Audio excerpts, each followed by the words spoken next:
Badlands. Explain those Badlands. That's a hell of a name.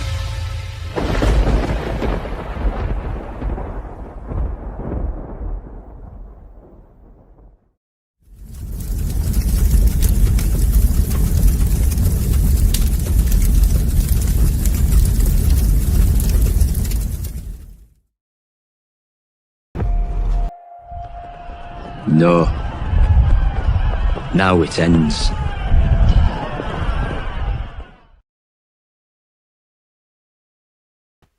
What's up, guys? Welcome to The Narrative, episode 61. Named this one Sovereign Prime. Went back and forth on a few names in my head. Some of them were pretty convoluted. Ended up with this one. And I think it's the best distillation of what I think we were going to talk about at one point in time. But as always with the narrative, we'll see if we end up talking about anything that we originally laid out. I think we actually will on this one. But before I bring my guest on, I'm going to spurg out just a little bit. So if he needs to pee or anything like that, he can do so. And I'm going to thank our sponsors and all that kind of stuff. But couple little items I want to cross off the list. This was inspired by Mrs. Bright. Some of you may know her as Real Mrs. Bright. I am preemptively calling on the Badlands audience to join us in a timeline revolt in 2026. Originally in my head, I was joking about this, but I think it's low risk and high reward. And by doing this, we can actually test some of our hypotheses about Donald Trump, Patriot plans, how much power projection we as sovereign Americans, would-be sovereign Americans, actually have in the war of stories. So what I mean by the timeline revolt is, obviously we lost an hour tonight, right? I'm okay with it because in New England we gain a few precious hours of fog-laden sun. So I'll allow that any day of the week. I'll make that trade. But I don't want to go back. I've decided this time that when the fall hits, I don't want to go back. It's gay. It doesn't make any sense. It makes everybody depressed. Throughout the winter, everybody's like, man, just wait until the first week of March, and then, you'll get that sunlight back, and you'll want to kill yourself just a little bit less when that comes around. And, what's funny is in the summer, like in July, I don't think you're sitting around a summer campfire or having some s'mores on the beach, and you're like, I'm really looking forward to November, whatever the fuck. When we have some of the few precious minutes of daylight stripped from us so that imaginary farmers from 1682 can yield a better crop. I don't think any of us are going to say that in July. So what I propose is that you as a Badlander, if you do not do this, I will no longer consider you a Badlander. I will shun you, bully you perhaps in ways both direct and indirect. Consider you not one of my friends. I think that all we need to do is act as though the clocks are not turning back, and that when anybody in Normieville just acts like, oh yeah, daylight savings, that whole thing is happening in November, just act completely incredulous. Treat them as if you have never heard of something more ridiculous, and then force them into a position where they have to defend that stance with a mix of logos and first principles, and see if any of them can, without appealing to authority, which is actually related to the topics of tonight's show. The only other thing I wanted to spurg about, which is not really, it leads us into what we're going to discuss tonight, but it's not really about that. It is a victory lap, and I don't really care that it is. Couple little tweets for my preview of Wednesday night. When is regime change not regime change? Interesting rhetorical question there, Burning Bright. How about this one from, what was this? January 14th. Maduro's entire government remains in place. Maduro's second in command is currently in charge. Trump says this is good enough for him and looks forward to a spectacular partnership because he executed a fake regime change op to derail the real one. If you know, you know. In a piece on January 11th, I said the following. First Venezuela, next Iran. Another hotbed of regime ops that is currently in the midst of its own color revolution. Many even in this otherwise discerning audience have fallen for. Is Trump going to spirit away Khomeini only to leave the rest of his ruling party in control while rug pulling the global regime's planned version of the change event? Weird kind of rhetorical question to ask there. Back in January about Venezuela, like thinking somehow that would have something to do with Iran 7 weeks later. Totally crazy thing to suggest, I suppose. And then, oh, what's that tonight? Iran picks Khomeini's son, also known as Khomeini, as the next supreme leader of Iran. Wow. So, it sort of seems like the people that for the last 7 days, just as was the case in the first 7 days of January at Badlands Media, there's like 3 or 4 of us, that accurately predicted every single aspect of what was going on in advance, while saying that we were not going to actually be getting into a new war, were right. Again. And that all of the people calling us doomers for saying we were not going to get into a new war, because we actually didn't think we were carpet bombing Iran, but that we might be pretending to effect a regime change in order to circumvent the globalist planned regime change, were right again. And we'll see. I mean, maybe little Khomeini, as I've been calling him in private chats, is just a character for Sunday and Monday. And then Trump will bomb him too on Tuesday. But either way, my baseline prediction of the very real and definitely not at all fake, because that would hurt people's feelings, who spend all of their waking hours discussing psyops on the internet, it would hurt their feelings to learn that they have been subjected to a psyop that was extremely obvious to see the entire time. I think that the new regime will have a lot of similarities to the old regime. Except Donald Trump will just be able to say, the new regime is a regime that I like. And if you wanted any other hints of that besides the new Khomeini regime being the Khomeini regime, then the other hints of that would be Donald Trump saying he's not actually concerned with whether or not the new regime is not a fundamentalist Islamic religious monarchy. In fact, he said, I get along quite well with religious monarchies. So, I don't know. At a certain point with these things, you may glimpse the biting sarcasm of my tone. But don't take that for cynicism, and don't mistake that for cynicism. What happens is people who believe in the truth community, they are being optimistic by thinking Donald Trump is actually carpet bombing sovereign nations to effect regime change. It turns out, guys, that those people are not the optimists.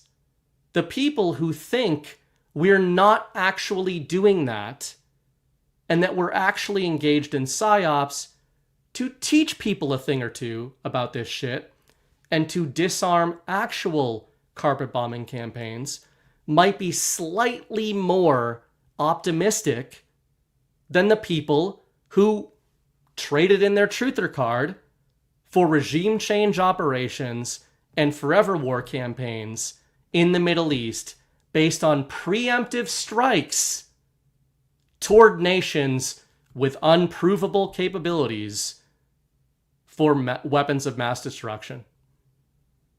I mean, it is amazing to me that my former liberalness has come so full circle to the point where I could unironically say that 90% of the people I know in the truth community have been unironically cheering for the thing that they all said they learned their lessons about 25 years ago. And it turns out I actually did trust Donald Trump, even though I'm being told I didn't, because I didn't think he was actually doing that. I thought he was actually rug pulling the establishment. And honestly, for a lot of people in the truth community that need to look in the mirror, Donald Trump held that mirror up to you over the last 7 days. And I would imagine over the next few weeks, it will become clear to a lot of people, just as I will imagine that a lot of truthers who have been unironically beating the war drums against the regime in Iran will start writing op-eds and doing shows about how obviously Ali Khomeini is definitely the right pick rather than the other Khomeini who was the wrong pick. Anyway, just, it turns out that when you just approach these things with a consistent framework, you don't have to do all these mea culpas or change your framework before every stream you do or every post you write. You just get to be lambasted by the same retards over and over again, and you get to keep going forward and applying the same sort of lessons and ciphers to everything you're looking at, because they kind of work after a while. Otherwise, I look forward to hearing from one or two people in chat why thinking the war was not real is the doomer take, where thinking the war was real is the optimistic take, especially after Trump announces a new peace deal with Iran. I don't think that's going to happen on Monday, by the way, but I do think it's going to happen relatively soon. All right, and first couple sponsors for tonight, starting with our friends at Patriot Protect. Major companies like TurboTax, Google, Amazon, Microsoft, Meta, Apple, banks, insurers, hospitals, and retailers are all using AI powered by your personal data, names, addresses, phone numbers, jobs, family details scraped from data brokers and people search sites without your consent. They call it innovation. It's really them profiting from your info, leaving you exposed to cybercriminals. Scammers use these profiles to target you, especially during tax season, with fake returns, IRS impersonations, and identity theft. AI makes scams faster and harder to detect. Most people do nothing and stay vulnerable. Patriot Protect is the only anti-AI tool available right now that actually removes you from the system. Patriot Protect deletes your personal information from Google, removes it from over 240 data broker and people search sites, the exact places AI systems and scammers pull from. Once removed, their search and destroy protocol keeps monitoring and wiping new exposures automatically. Take control. Don't let AI and bad actors use your data against you, especially during the most common season for identity theft. Use Patriot Protect and take your data back. Use promo code Badlands for 15% off all plans at patriot-protect.com/narrative. That's patriot-protect.com/narrative. Promo code Badlands, 15% off. And yeah, we'll save the others for a little bit later on. Okay, my guest tonight, assuming I didn't rustle any jimmies in advance, is going to be John Drake, his second time on the show. We plan to talk about Donald Trump a lot tonight, and a little bit of a lead-in, the lead-in I just went on there about how thinking Donald Trump is lying to the American people about some of these things, I don't think is a cynical take. I think it's understanding what Donald Trump is doing on a greater level than a lot of the people that tend to follow him. We're going to talk about the definitions of power related to Donald Trump and what is meant by the idea of sovereign prime. We're going to talk about presidents. We're going to talk about elections a little bit, but that's not what we really want to get bogged down in. We're mostly going to talk about power paradigms, collective mandate, and, that certainly factors into the war of stories. But without further ado, how's it going, Drake? Hey, good to see you. I would like to go on record Ahead of time. by suggesting it's Ayatollah Khamenei now. Khamenei? No, Khomeini. So before it was Khomeini, now it's Khomeini since it's his son. It's like the Okay. mini-me version. Sounds like some propaganda to me. I don't know. I like to just throw some Boston at it, like It's Khomeini, whatever. the mini-me version of him, so Right. we're replacing the old one with just a smaller version of him. That's exactly what I said in private chat a couple of weeks ago. I said, 1 week ago. Little Khomeini. Yeah. Little But Khomeini will be it's the guy. Khomeini, like M-I-N-I.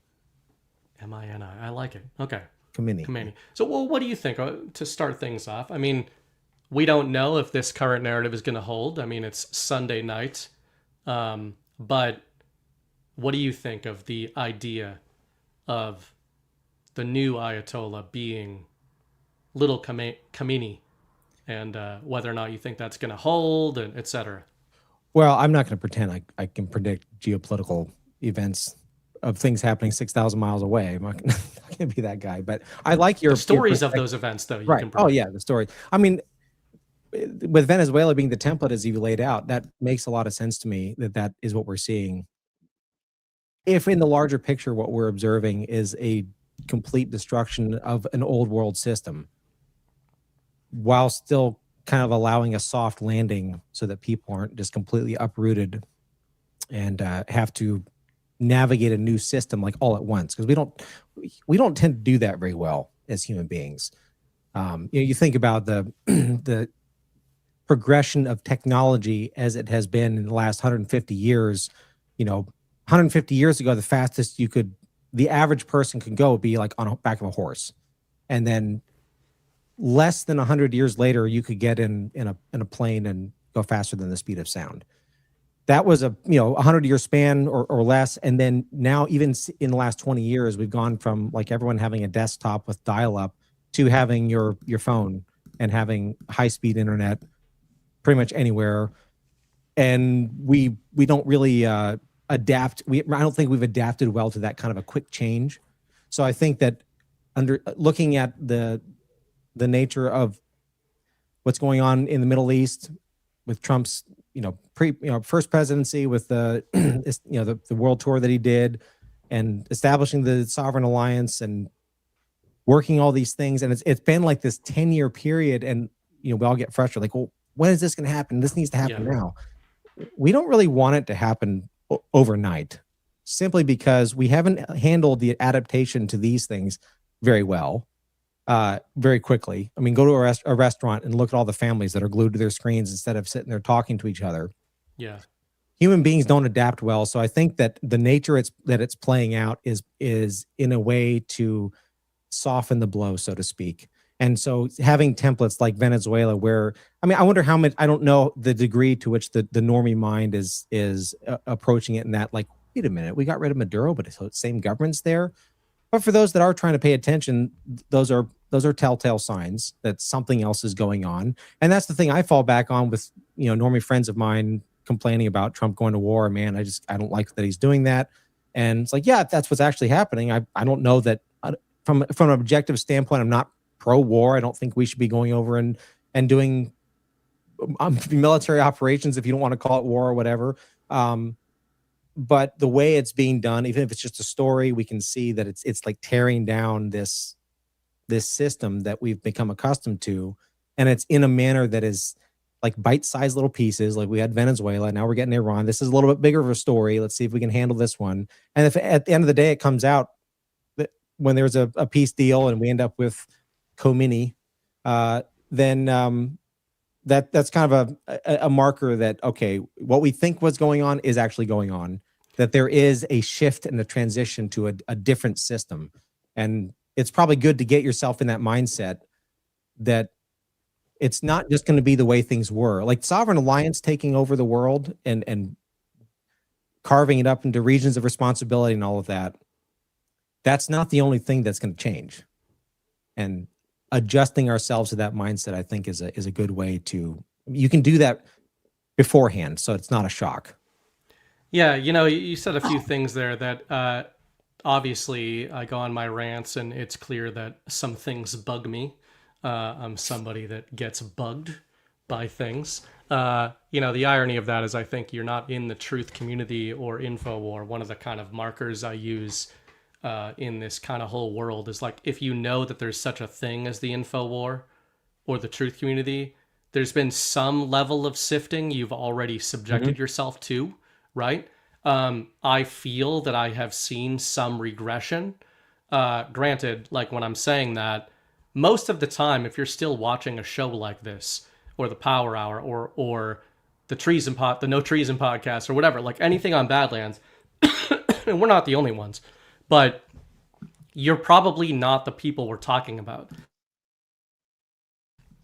But there's been a clear attempt, in my view, I don't even know how to describe it, but there's definitely one of the little markers I've looked at. Like, I'm big on language and I'm big on narrative, obviously, the name of the show. But the reason that I fell into a lot of this, besides being a writer, is that's what I tend to recognize first. Like when I'm kind of looking over the mindscape and looking over the battle space of the info war, I notice macro narrative formation. Like that's kind of the thing I've noticed that I notice. So you could show me an article from The Atlantic and Politico and Axios and the New York Times and Fox on within the same 48-hour spread with 4 different headlines or 5 different headlines, and I will probably immediately stitch together what is the same deployment out of the 5 of them. That's kind of what I do automatically. And I do the same thing with groups. And one of the problem areas that I feel I've noticed in the truth community, quote unquote, is that a few years ago, it was kind of like a funny little joke among GARP people, among Badlanders, when I would say like, yeah, me and Chris are the token liberals, the token former liberals of the Badlands audience. But part of the knowing joke there was saying like, hey, we used to be retarded. And then we figured out we were retarded. But there was also like a degree of the audience laughing at themselves as mostly Republicans and saying, yeah, we used to be earnest Republicans who voted for Bushes and Cheneys and McCain's. And that's what I thought the exchange always was, of like, yeah, you know how like I was retarded and like you're retarded too? And now we all kind of figured out that we used to be retarded. And now we're trying not to be retarded. And recently, when I say, you know, narrative pattern recognition, part of that comes down to just sequencing of words and the overuse of certain words. And man, I swear that since 2017, I have not seen the truth community use the term Republicans and Democrats more than I have seen in 2026. It's almost feels to me like, man, the lesson that you took out of 4 years of Joe Biden and the devolution term and the Q drops and the plan to save the world and the Great Awakening and Donald Trump coming in and putting the uniparty on blast 1,000,000 times was that we need to defeat the Democrats. Like, and I'm not saying we don't need to, but Democrats and man, it's insane to me. And I know that's a lot of the stuff that you talk about. And I do genuinely understand that there's a good part of our audience that gets frustrated with this because they're like, well, you know, it sounds negative. It sounds cynical. The reason I wanted to start the show the way I did, even though it sounds fiery and like me bragging and whatever, is to say, okay. It's all right. Yeah, it is to say that despite people thinking that this kind of rhetoric is annoying or cynical, imagine how it feels to comment in advance on the fact that you believe a geopolitical conflict that is incredibly controversial is not what we're being told it is, and that is good. Imagine saying that over and over again, and the whole time you're saying that, the people that put 5th gen warfare in their bios and post Q drops for a decade and talk about the plan to save the world call you a doomer the entire time for questioning the central narrative. Then it turns out you're right, and that we weren't actually carpet bombing the fucking Middle East for the reasons that people said we were. or Venezuela, right? We're already out of there. The oil's already flowing. But that's not what the truth community thought in January. They thought like, yeah, we're going to go to fucking war. We're going to do whatever we need to do. Right. Bush shit all over again. So to be like, I understand where people can get annoyed at this kind of rhetoric because they want everything to be like prayer circles and like trust the plan circles. But the irony, I've said a million times, that I genuinely believe people who think most of this stuff is fake and psyops understand the plan more than the people saying that you're disrupting the plan by talking about these psyops. And to your point, you just kind of ended with, we are never going to be 100% sure that we were right about something. Right. But when we in advance lay out certain markers, like, hey, if there was a fake regime change operation going on in Iran, probably what would happen is a Khomeini would be replaced by a Khomeini and nothing would change at all. Right. And Donald Trump would say that everything has changed and we no longer need a war. And then when that happens, all these people that call you a doomer for 2 fucking months get to come in and say they knew it was going to happen when they were unironically cheering for American boots on the ground and whatever it takes in the interim there. So it's a long rant, but it's just, well, and the reason I bring up a former liberal framework is like, I have never felt more like a former liberal than I have over the last week of being like, man, guys, there are a lot of liberals right now that are unironically engaging in more first principles logic about what's going on right now than most of the truth community.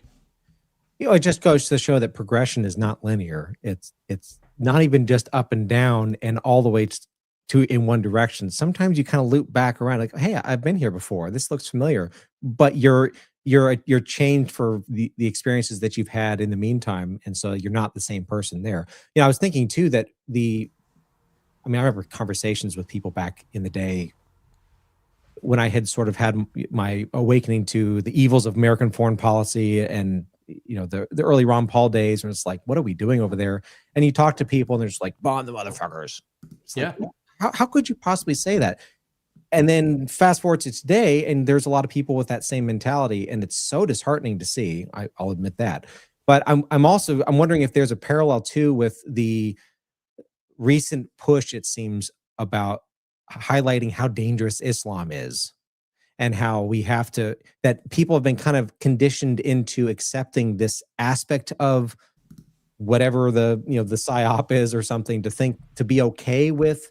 I'm not saying Trump is doing this. I'm just saying, the concept of drafting. Someone else is drafting off what's going on, and they're just getting people back into that mindset of, just, the glass the desert after October 7th, a few years ago.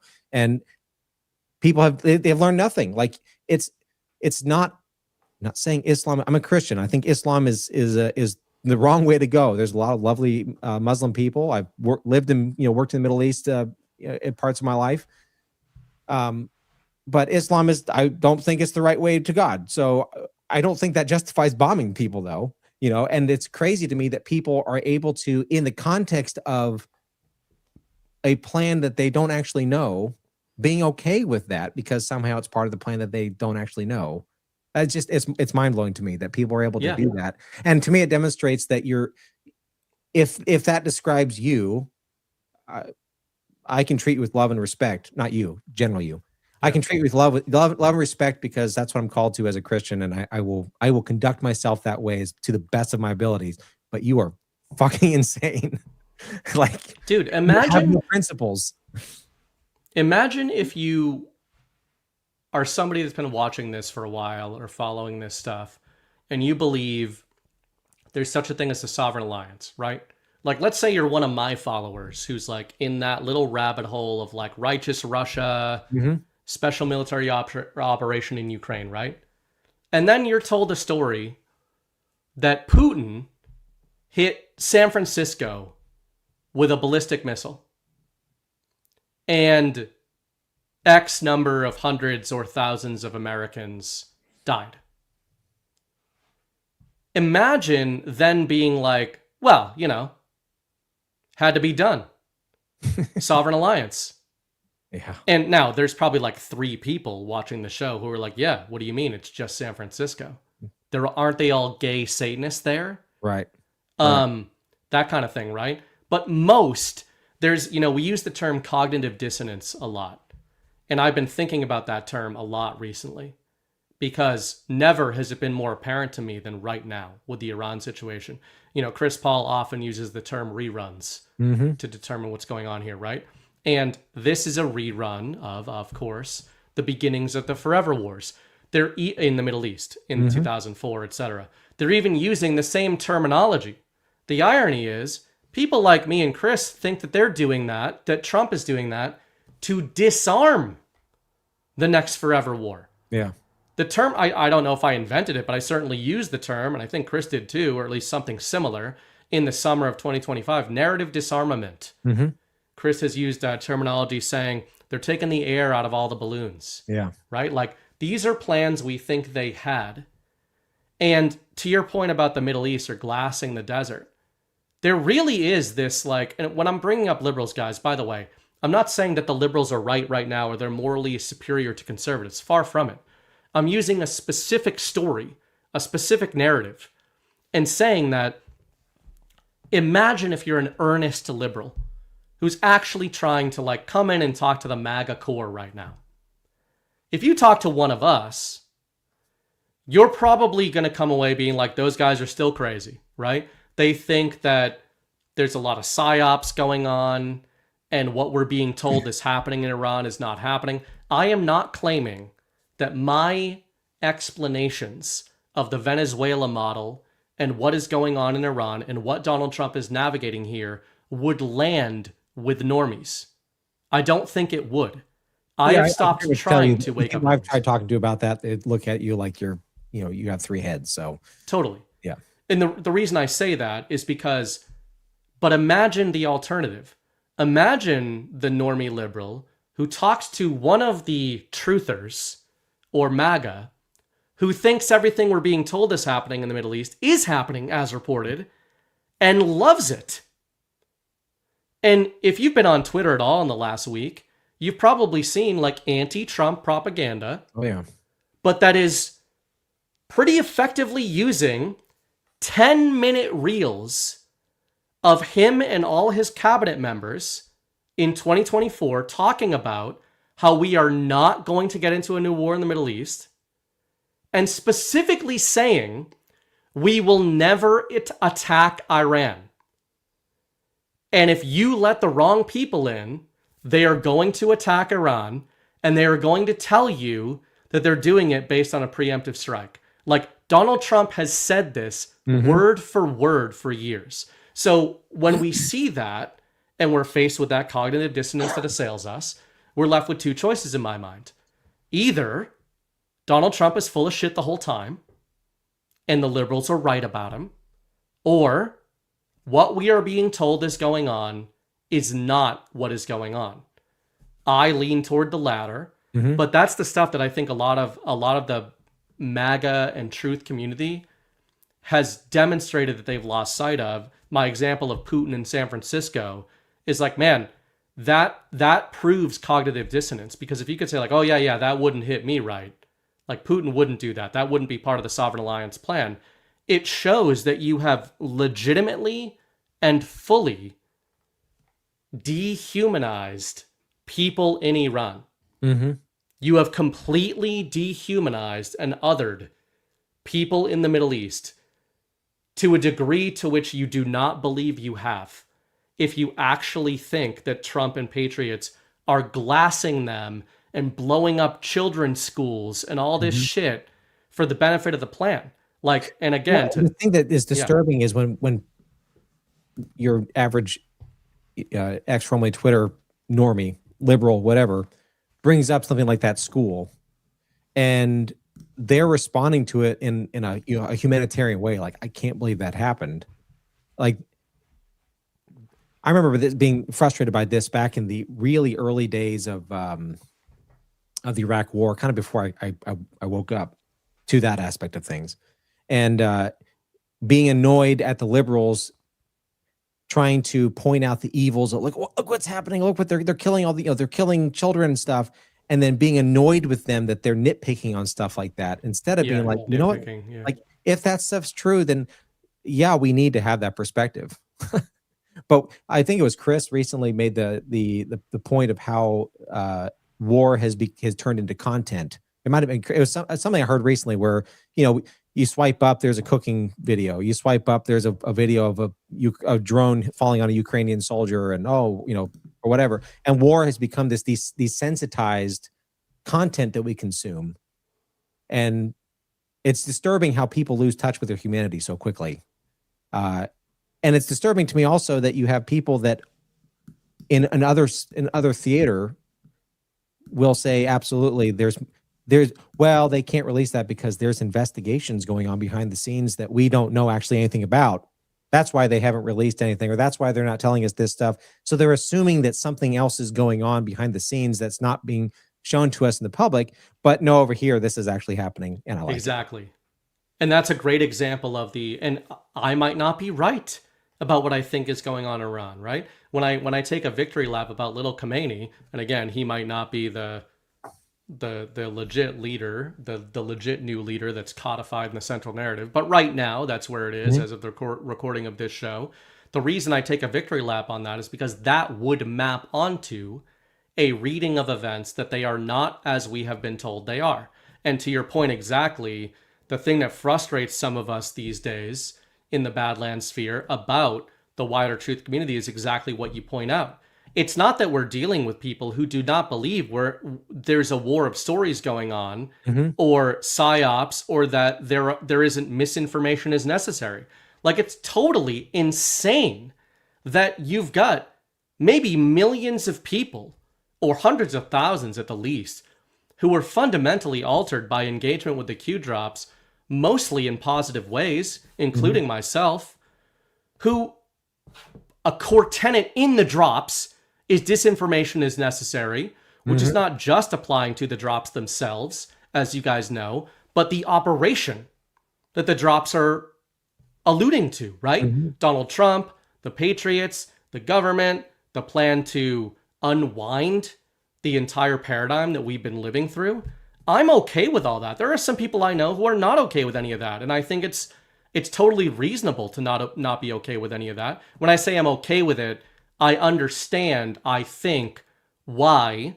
I said last week on Wednesday night, I always leave open the possibility that if I was in the room with these people who have access to information we do not have access to, that they may have information that's like, guys, if we literally did the thing you say we should do, which is tell people X, Y, and Z at this time, this would be the result.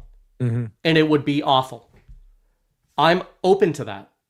And I'm not saying it's a moral defense, but I think it's a logical defense. And you can de facto make it a moral defense. If you say, hey, like, your first principles, truth above all else stance makes you feel really good. But the same way we're talking about glassing the desert, if that great truther first principle stance results in a net effect of catastrophic death upon a certain number of people, we're not going to make that decision. We're going to tell people a bunch of stories that hopefully get them closer to where you're at, right? Like, I can engage with all that. But to your point, what drives me nuts is people that talk about, oh, well, any contradiction they come across in the info war is just because we're not being told the full truth, right? Right. But then if you say, hey, guys, hear me out here.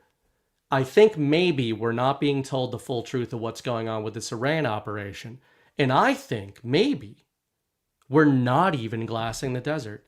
I think Donald Trump might not even be getting us into a new forever war. I think this is mostly fake. And it's like, you doomer, you don't trust Trump. Well, it's like, it's just such a weird spot to be in where you're like, man, yeah, like I think better of Trump than maybe you think of him. I think maybe Trump is the guy that he's been telling us he is for the last 10 years. Yeah. And that's going to put a lot of people's thoughts about Trump to the test. This is probably one aspect of what he meant about taking the slings and arrows. He's willing to be thought of as one of the worst people on the planet by a lot of people in order to affect the change that he believes is necessary. And that is kind of dips my toe into some of the topics that we've talked about maybe going into later, but that in the position that he's in, there's a mandate that goes beyond, I think, even the mandate of the people, and that is the mandate of a higher standard and a higher law. And he is in a position, he was able to get into that position somehow to where he can affect real change on a level that you and I can't. And this goes back to something that I think we had talked about the last time I was on your show, that Trump will do what Trump will do because only he can do those things. We can't, you and I have no way of rooting out the deep state, the global regime in Iran or in North Korea or in Venezuela or anywhere else. We can't do that, but he can. And so he's going to do that. And when it comes down to personal choices for what we do in our own daily lives, our attitude towards truth, our actions in accordance with the things that we say we believe, that's all we can really control. And that's kind of what I've decided on doing. As it's fun in a way to pay attention to the info war. It's also incredibly frustrating at times. It's beneficial to be in a community like Badlands, where you can have conversations like the ones that we typically end up having. As we, iron sharpening iron, as we get, deep, further and further up and further in. I know you're not a huge C.S. Lewis fan, but that's one of my favorite lines from the last battle. I respect C.S. Lewis tremendously. I'm not a big fan of C.S. Lewis fiction. Right. Well, I'm a big fan of C.S. Lewis writings. Yeah. The line in the last battle, further up and further in, as they're just like going on towards paradise or whatever. And that's a rallying cry of like, don't be stagnant, don't stay still. On your own personal level, make choices that are in accordance with the things that you wish that Trump would do. You can still do those things on your own. And if we are sitting around and waiting for them to be like, hey, you guys, here it is, then we haven't actually progressed because we're waiting for the authority to come in and tell us, here's, how you shall live now. We can do that on our own. And then when it comes to the geopolitical upper elite level, where you're talking about thousands of year old, like, dynasties fighting each other, as what seems to be happening. This is just the latest. I mean, talking about Lord of the Rings at some point, which we will, and you made that comment in the private chat about it. Maybe it's more of a true history than we realize. The thing I love, to spurg out a minute on Lord of the Rings, the thing I love so much about Lord of the Rings is that the way that Tolkien wrote that, it's like he just sort of went, you know what, I'll tell that story out of a pantheon of real history that he had imagined, and he just selected that one. So you know what? We are in the war of stories in 2026, in the 21st century, in the third age or whatever. And that's the story we're living in. And it's going to be in the annals of the tales of Middle Earth at some point. And we just happen to be in this current iteration. So Trump he's the one fighting the battle that's on a scale that we can't possibly fathom. But on individual levels, we can still make choices that lead towards our own personal sovereignty if that's something that we value, which we should. Yeah, and we are going to talk about Lord of the Rings copiously tonight, especially in the third hour. So Drake is in for a marathon tonight because we're 49 minutes into the preview of the show. I am on a night shift schedule currently, so I can stay up as long as you want. Yeah, we'll go about 3 hours. We'll take you guys to the after hour show. But I like that you actually mentioned it. It eliminated one of my notes. We got it out of the way early, which was I wrote down in a different chat this week the slings and arrows refrain that you mentioned of Donald Trump. And I wrote down that exact point. I don't know if we talked about it, you and I, but no. That's funny. Then we both were thinking about that same thing. I think it was in a chat with Chris and John. I had said like last night or tonight, maybe the slings and arrows that Trump was talking about were not what the truth community thought. And the way I had framed it was, what would actually hurt Trump, like on a just emotional level or spiritual level? Would it be the mainstream media lying about him? Or would it be a good portion of his base being mad at him for something he's doing to get them to the place where they need to get? Yeah. And I wrote down like true slings and arrows. What are the true slings and arrows? And, you know, I'm not saying this is the only moment that we're going to see this, but I know there are grifters out there. I know there are conning people, and I know there are a lot of opportunists in the fog of war right now that are looking at the narratives against Donald Trump with Iran and are taking advantage of that, which is why this is such a difficult moment to talk about these things in. But I also think that there are earnest, normal people and InfoWar people. Julian's Rum, my old friend Julian's Rum, is a great example of this week. I don't agree with Julian's Rum in terms of his conclusion. And what I mean by that is I think Julian's Rum is kind of reading the Iran situation as it's being translated. Right. And is unhappy with it, right? I don't think that it's being translated accurately. But I admit that my stance takes an extra leap of faith that his does not need to. Right.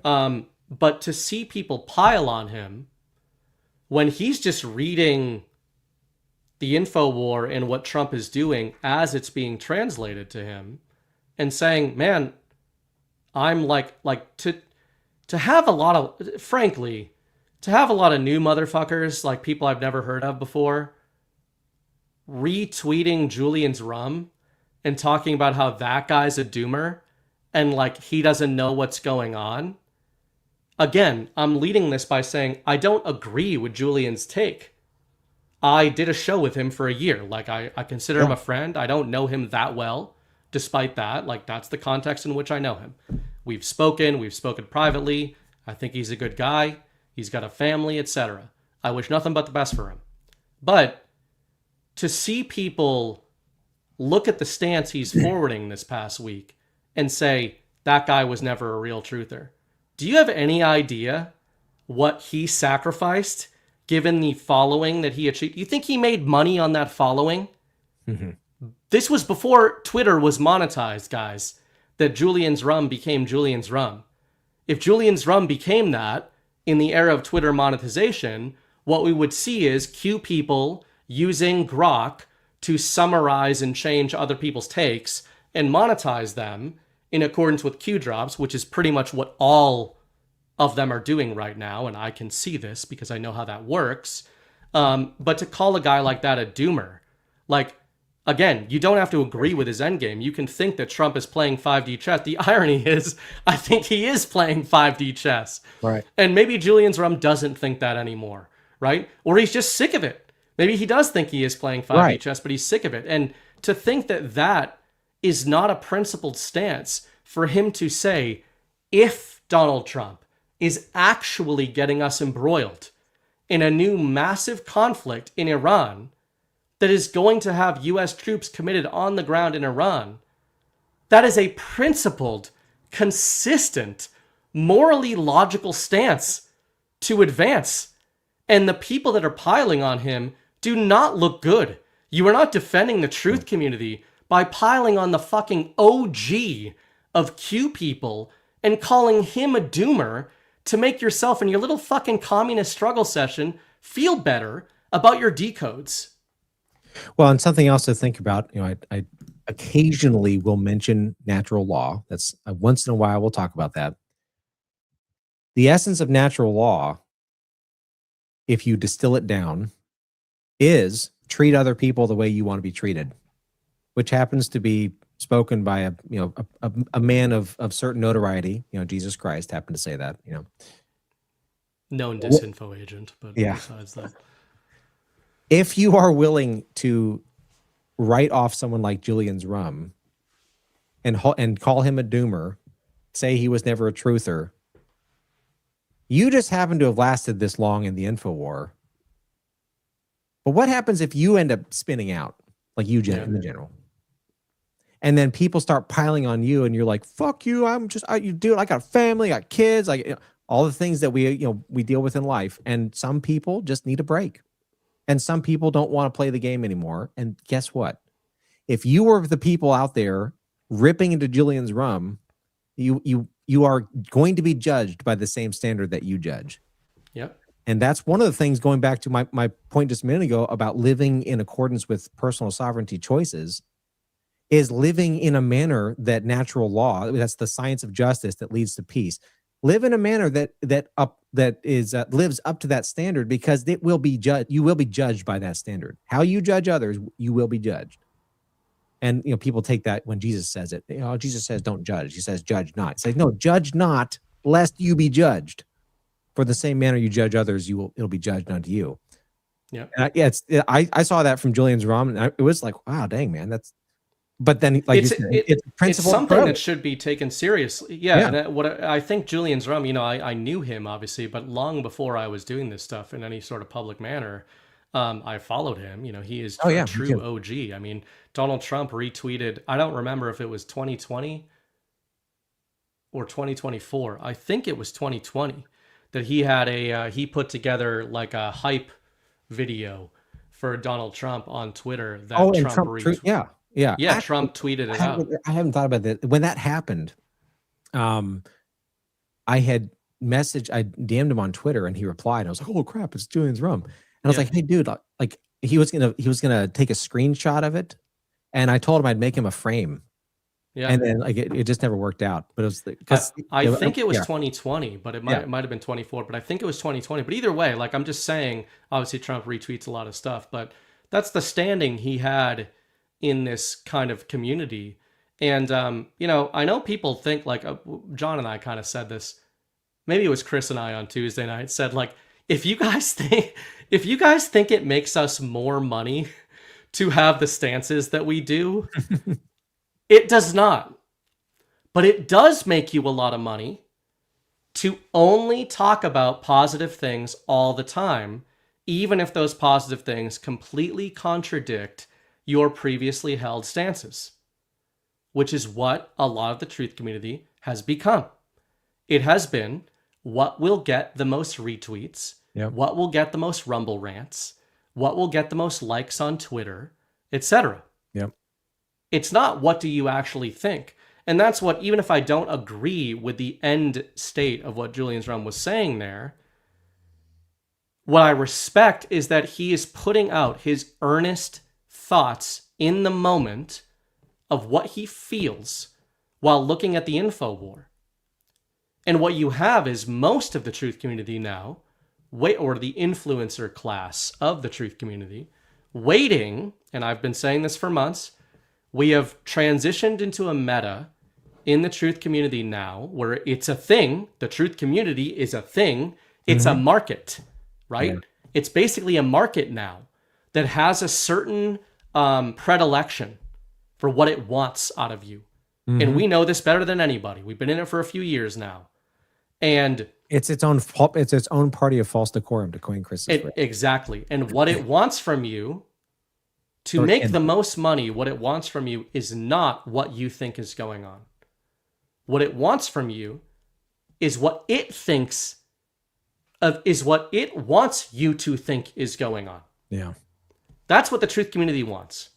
The truth community does not want watch people. And some of you are this is gonna hit some of you. Some of you. Some of the people you watch, you're not watching because you agree with their takes on things, or you want to be challenged by their takes on things, or because you might come away disagreeing, but the way they frame things makes you think of things differently.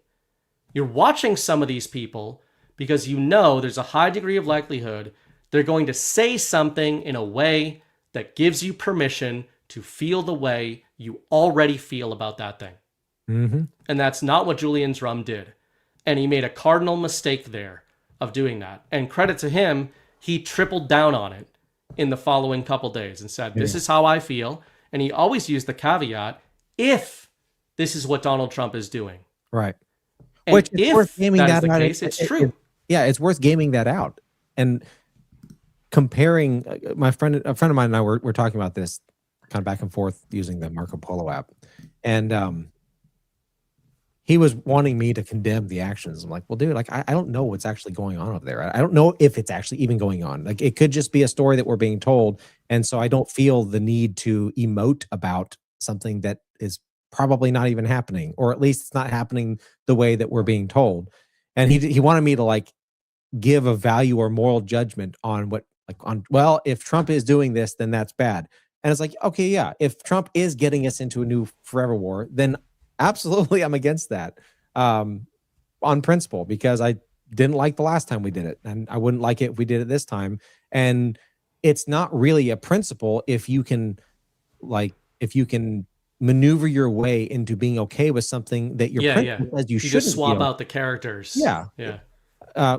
Which, that being said, there are meta narratives at play that there's going to be actions that, I mean, to your point about being in the room and here's all the information we have, and while I might end up making the same choices, which goes back to, at the end of the day, you have your principles and you have your own life, and you have the only thing you actually have control over is how you're going to respond and what you're going to do in your day-to-day life, which at the end of the day, what's happening in Iran is probably not going to have a dramatic impact on our daily lives, at least in the immediate sense. Maybe long-term, depending on what's going on, with sovereign alliance stuff. But personal, I mean, that's all we have control over is what we can do. Right. We can make choices in the immediate sense. So let's get into some of our notes. For the next 30 minutes or so, I want to hit some kind of current stuff on an actual basis, which is always pretty soft when I say it. And then we're going to get into Lord of the Rings, all Lord of the Rings, nothing Lord of the Ring. No, it's going to be Donald Trump, Lord of the Ring. I've been waiting for the type of show where I can just unironically relate Donald Trump to a Lord of the Rings analog, and Jonathan Drake is going to help me do that. That's going to be the Sovereign Prime section of the show. But for right here, what I really want to communicate with this episode is, again, the irony of being framed a doomer and everything, and I don't want to be too defensive about this. I want to now be more active about it and say, I love what Donald Trump is doing. I love what I think Donald Trump is doing, right? Like my interpretation of what he's doing. But part of what I want to get into, the first half of the show I named in my notes, definitions of power. And I think this is one of the most interesting ways to look at what Trump is doing right now, especially in 2026, a little bit in 2025 as well, but his second term. One of the big trends I have noticed, and that I think a lot of our audience has noticed, is Trump challenging historical and especially recent historical norms of presidential action and behavior, specifically as that behavior comes up against congressional and judicial authority. Mm-hmm. If we talk about the three branches, the co-equal branches, the checks and balances, like that's what we're all kind of raised on, constitutional authority, all that kind of stuff. It's pretty clear that whether you're a MAGA person or a normie, one of the core defining narratives or themes of Trump 2.0 is the challenging of presidential authority. And I think that's pretty interesting. And before I pass it to you, I just want to lead off with, there are many gems over the last week or so.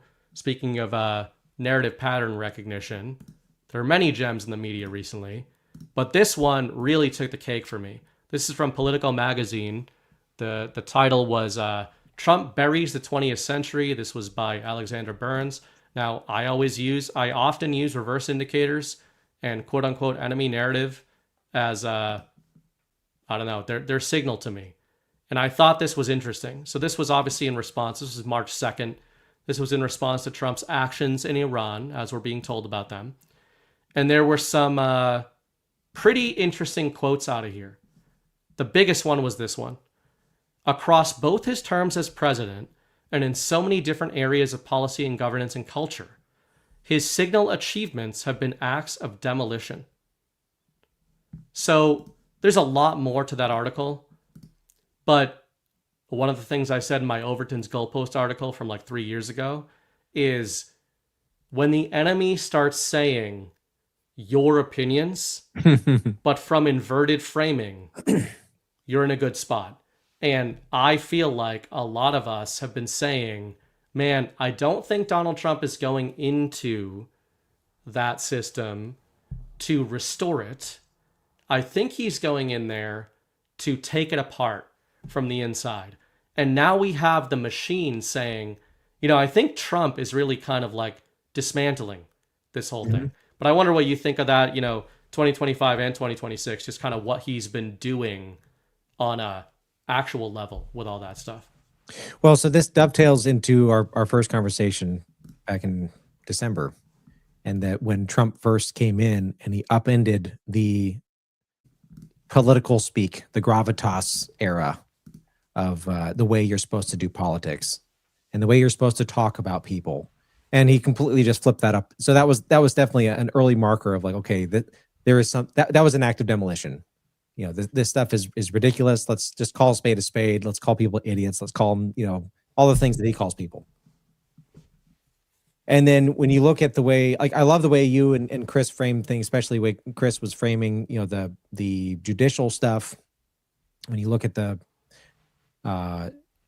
doctrine of judicial supremacy, and Trump is blatantly challenging that by continually doing things that make them establish a position, make them come out and stand in contrary to, like, the tariffs thing. I think is a great example of that. Thoughts on tariffs aside, as a tool to educate the populace as far as who is actually on their side. If you're Trump, like, I'm bringing billions and billions of dollars into this country that were previously just floating away, that were given away, because all this stuff that we are importing used to be stuff that we manufactured here. And so by shifting that power dynamic and forcing the court to weigh in and say, no, you can't do that, that's one act of demolition, is exposing and pulling back the curtains on, these people are not they're not working for you. They're supposed to be your servants, but they're not actually working for you.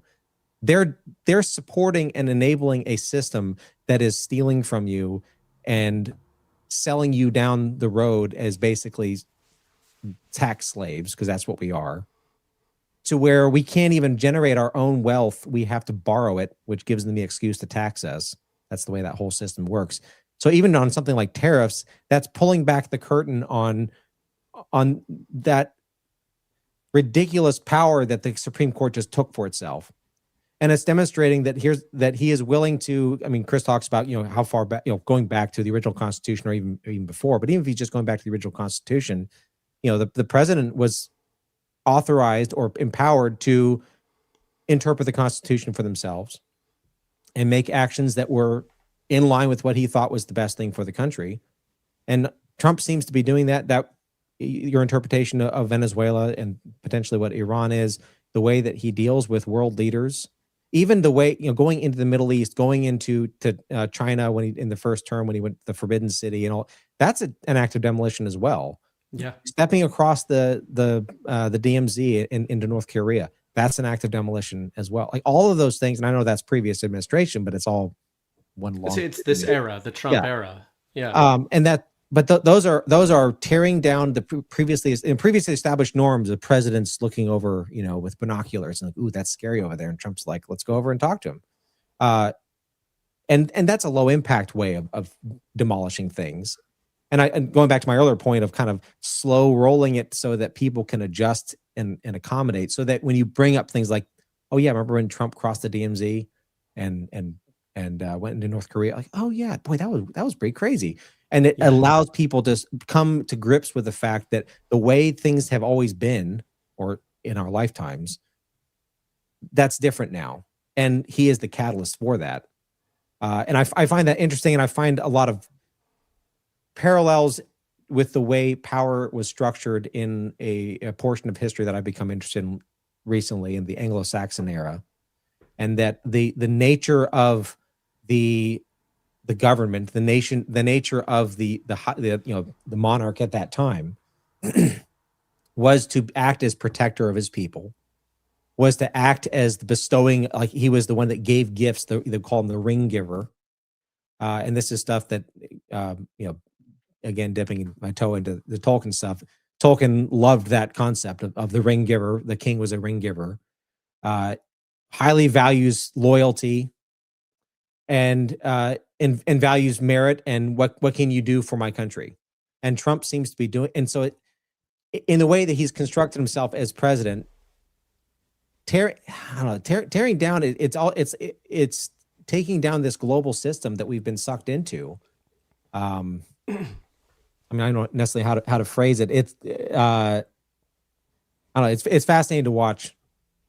He's a wrecking ball with the way that he charges in, and like Chris's framing of how he will pitch both sides of an argument, get people discussing. That's an act of demolition as well. Like nothing is sacred. He's willing to. Yeah. I mean, the fact that he put voting with transgender is kind of funny. Well, that even brings up that I think some of the frustration inherent in what we're dealing with, Chris often refers to it as the sifting. And I think certainly what I've learned in many of my private conversations of late are that, wow, the sifting is much more intense than I thought it was going to be. I used to think the sifting was going to be like, there's the truth community and then the normies. Right. And that's the sifting. And it's like, no, nope. Like, I think Trump has provoked a much deeper sifting of first principles versus the term I use often in my writing is Systemites. And I like the term Systemites because it's bipartisan. And I don't even mean uniparty, right? Like if you're a Democrat politician, you're a Systemite. If you're a Republican rhino, you're a Systemite. No, you could be like a truther and be a Systemite. And by that I mean, if you believe that the solutions to an inherently corrupt system that woke you up in some way, or that Donald Trump, to your point, signaled to you and highlighted to you, if you believe the solutions to that system lie within that systemic apparatus, I don't know how to help you. I don't know how to help you on a cognitive level. I don't know how to help you on a spiritual level. And I mean that. I'm not trying to be a dick.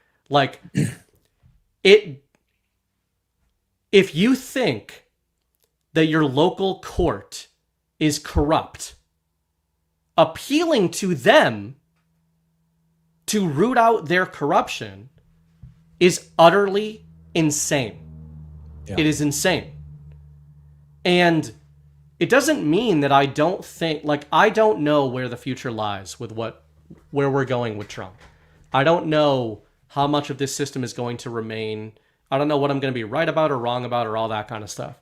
But to think that the era of Donald Trump, which as you described it, and as the media is accurately describing it, is all about demolitions and disruption of the classic system. If you think the end game of the era of Donald Trump is to vote red from now on every 24 months, and in the 23 months in between voting red on the 24th month, you talk about voting red? Oh my God, what a depressing encapsulation of what you believe American sovereignty and the era of Donald Trump was about. I would challenge anybody who believes that's the point. By the way, despite the fact that we're being lambasted with this constantly now, I am not advocating for anybody to not vote. I voted in the last 2 elections. I plan to vote in the next one. I'm not going to judge you if you don't. I'm just saying, my point is that if you think the era of Donald Trump was to try to get more people to vote, I just don't think you've been watching the same thing as me. Because I would challenge you to talk to any 2002 Fox News snorting, just laying out rails of Bill O'Reilly, just snorting that shit up and putting 4 flags in the bed of their F-150.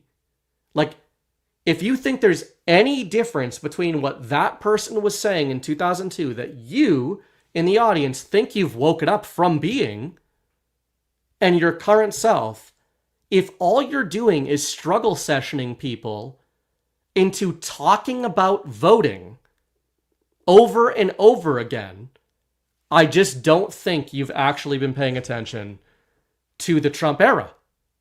And to your point, a lot of what he's doing here, like, you know, one of the, this is all Lord of the Rings theme tonight, but one of the refrains I use often is inspired by Boromir, and it's the weapons of the enemy refrain, which you kind of alluded to there. I don't know how far this should go or will go, but it seems to me that there's a lot of things Trump does that where he uses systemic power, established power of the system, to upend plans the system has. Mm-hmm. And in so doing, it's almost like it's a win-win scenario for him, where he either gets the end goal he wants, leveraging that power he's leveraging to do it, or he forces the system to challenge the authority by which Donald Trump is doing that thing. And tariffs is a good example of that, right? Where it's like, Trump might go on Twitter and say, I'm really mad that the Supreme Court is challenging my authority to levy tariffs. But I would just ask the opening question. Yeah, I would. Well, I would ask the opening-ended question too. Is he actually mad that he's being challenged on these things? Like, I'm not so sure he is. Right. Well, and with demolition, if you're demolishing something and then you turn around and use the same materials to build it back up again, you really haven't demolished anything. And that's the problem I have with using the system to fix the system. And I know people are really, really uncomfortable when anyone says, not just me, I'm not special, but representative government, I'm convinced of this at this point. Representative government is their system. It's been in play for about 800 years. That's when the English Parliament really started about 800 years ago, started getting representatives from the people. And we have gotten less free, less liberty over that time. Little blips here and there, but that's their system. Because going back to the oath that kings would give when they were crowned, this is going back, it started in, I think, 1245 or so. And this was, so these are Norman kings. They were, the oath was written in accordance with what the Anglo-Saxon kings even would have done, a couple hundred years earlier. This lasted until the 1680s or so when Parliament changed it. But listen to what the king would swear to. The king would swear to, and the archbishop would be the one administering it. And the archbishop would say, "Do you concede that the just laws and customs which the common people have chosen shall be preserved? And do you promise that they shall be protected by you and strengthened to the honor of God according to your powers?" And the king shall answer, "I concede and promise." Compare that to the way Parliament changed in 1688 to govern. So now the king was made to swear to govern the people of this kingdom of England and the dominions thereto belonging according to the statutes in Parliament agreed on. And that subtle shift, it's like, well, we have our representatives in Parliament. Yeah. But Spooner was writing 150 years ago, and he called elections fake 150 years ago. And newsflash, Dominion wasn't in existence back then. They had same-day voting. They had paper ballots. They didn't even have registration the way we have it today. That is so easily manipulated. Scott Pressler's job is to inflate voter rolls so that voter fraud is easier to accomplish. But in Spooner's day, 150 years ago, they had as their common practice what we look to as the solution, and it was still fraudulent, according to his perspective. So in my mind, that is their system. That is, they're able to, well, these are now the laws that we, the Parliament, that we, the Congress, because we're representatives of the people, because we got elected somehow. And that's just not the way the power is established. That's not the way leaders are chosen. And I don't want, we all want the same thing. We want liberty. We want to be free. I've been talking on the last couple episodes that the nature of statutory law, as it has become in this country, where statute determines criminality, not intent. And the problem with that, because especially it's shrouded in the civil layer, so you're not technically a criminal because it's on a civil layer, but you're losing your property, you're losing your money, you're losing your time, you're being thrown in jail, in certain cases through statutory law, which means most people, when they go to start a business, or if you go to build something on your own property, or if you go to do anything on your own property, we are trained like Pavlov's dogs to go, am I allowed to do this? Do I need permission for this? Do I need a permit? Do I need a license? That's asking permission to do what we, by God-given right, have a right to do. As long as we're not hurting anyone. And, that's the obvious. That's natural law. But that's the nature of the system that we have been handed down after, in this country, 250 years of the electoral process. And that's the problem I have with it, is like, those are questions that I'm wanting to ask, and people don't seem to appreciate that. But hey, if what we believe is true, if what you believe is true, in General you again, if what you believe is true, and I said this on my show tonight, and it goes through the refiner's fire, the sifter, whatever you want to call it, if it's true, it will stand up to the questioning. Yes. And the questions aren't scary. They're only the people scary. will get what the people want. Yeah. Right. And that's the irony. And I think that it's, it can be positive or negative depending on how you're looking at it. The people will get what the people want. The people will either get that through active participation or apathy. Right. I think Chris used the term or the phrase consent through compliance in reference at the time to COVID and lockdowns and everything. One of the things I've said many times on shows with him is that for all the people in our audience, including myself, who talk about the COVID pandemic as being largely illusory or largely narrative, I certainly believe that. Yeah. The pandemic effectively was real. Like when I tell my kid about the COVID pandemic and the lockdowns in 20 years, it will have been a real thing. Right. That his mother and I experienced Right. in every other way, but for there being a life-threatening global pandemic, right? Right. But otherwise, everybody will have lived and operated as if there was a pandemic. Why? Right. Was it because the government said something? Sure, that's part of it. It's certainly they were a prime originator of and amplifier of the narrative. Right. But why did we all feel like we lived through lockdowns? Because people complied and lived as if the pandemic was real. Or even people that didn't think the pandemic was real lived as if consequences for not living as if it was real were real. Right. So people shut down their businesses. To some degree, there was, because family and friends, and we've all had those stories of being castigated and cut off, and there was a real personal, at least in a relational cost to that sort of thing. Which the concept of consent is I think there's a lot of layers and nuance to what consent actually is. And I understand what Chris is saying there, consent by compliance. Spooner has a lot of thoughts on what consent actually means in his No Treason essay, section 2, if people want to check that out. It's specifically about voting and what consent actually means. Consent is such an integral part of human interaction, and it is not loving to violate. So therefore, it's against natural law to violate your neighbor's consent. And understanding what consent actually is, what constitutes consent, it's part of the conversation. Because in most people's mind, well, voting equals consent.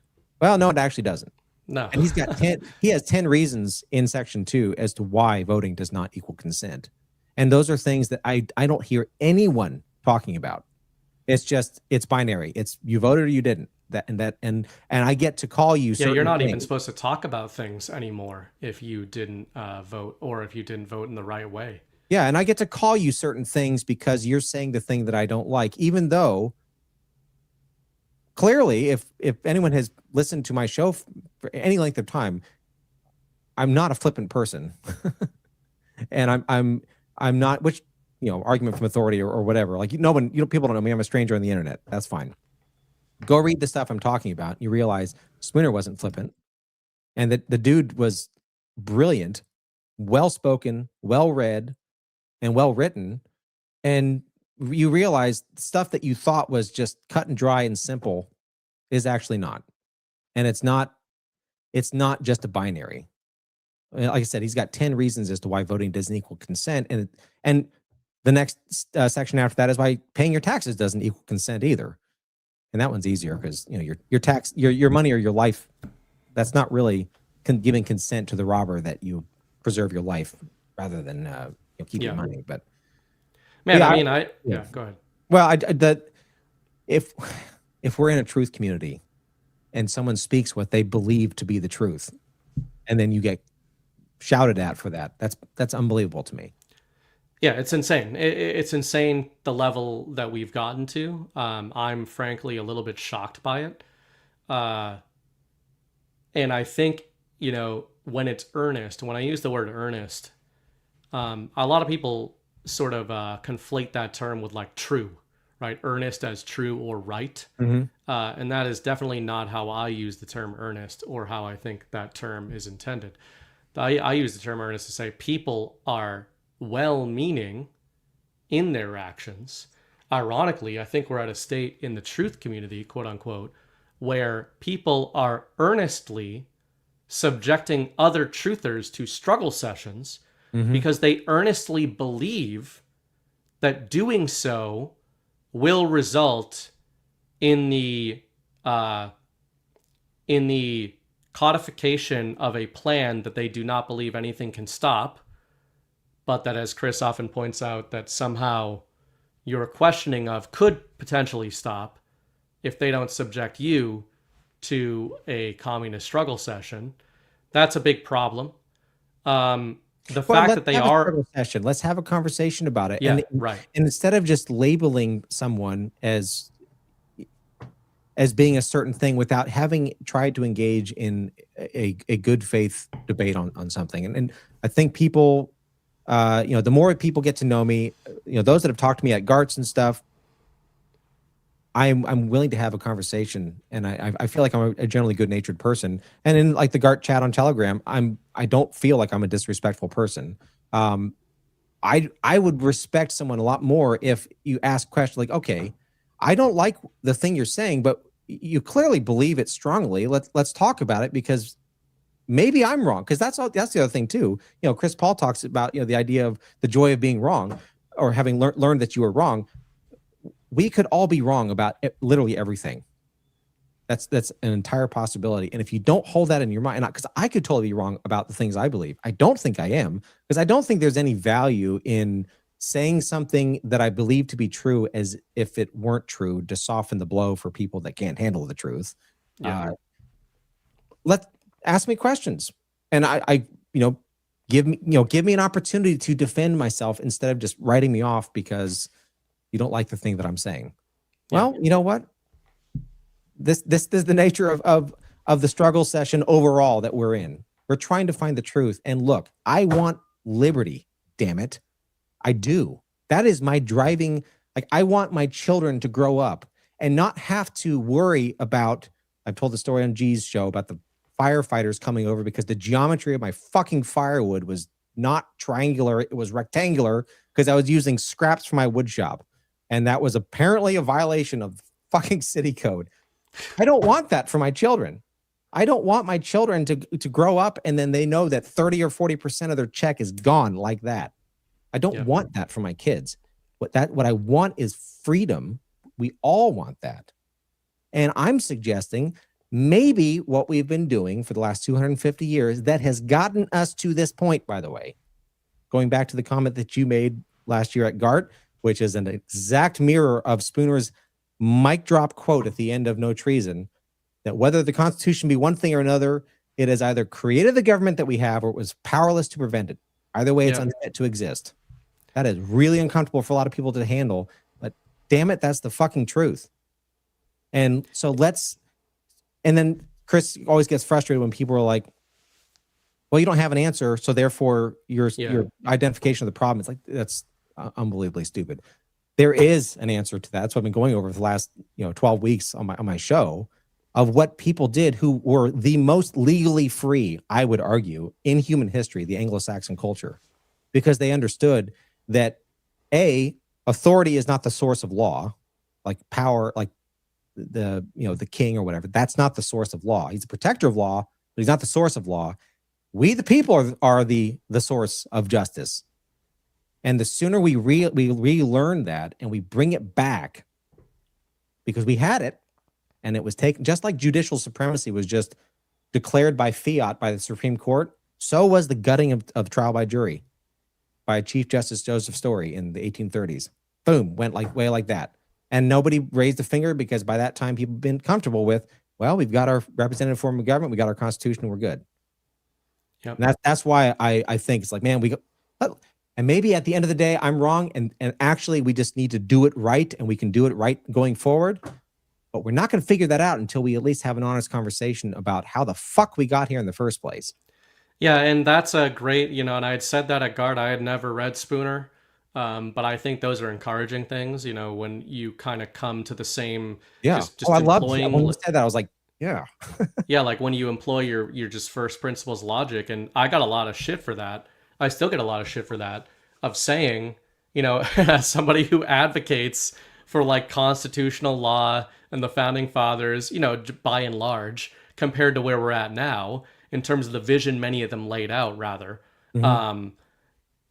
When I said at GART, for anybody who doesn't know, I said at GART, last year or the year before, whatever it was, if the Constitution was going to work, it would have worked. Yeah. And, it is astounding the number of people in the truth community who appeal to the Constitution by recognizing that it has been subverted. Right. But then think that returning to it will prevent its subversion in the future. Right? It's like, okay, guys, if an innocent person is like molested or killed, it doesn't impugn their character or intent that happened to them. What it denotes or proves is their lack of power projection capabilities, right, to stop that from happening. Right. So people get so in their feelings about a document that people wrote 250 years ago that, by the way, they didn't agree on.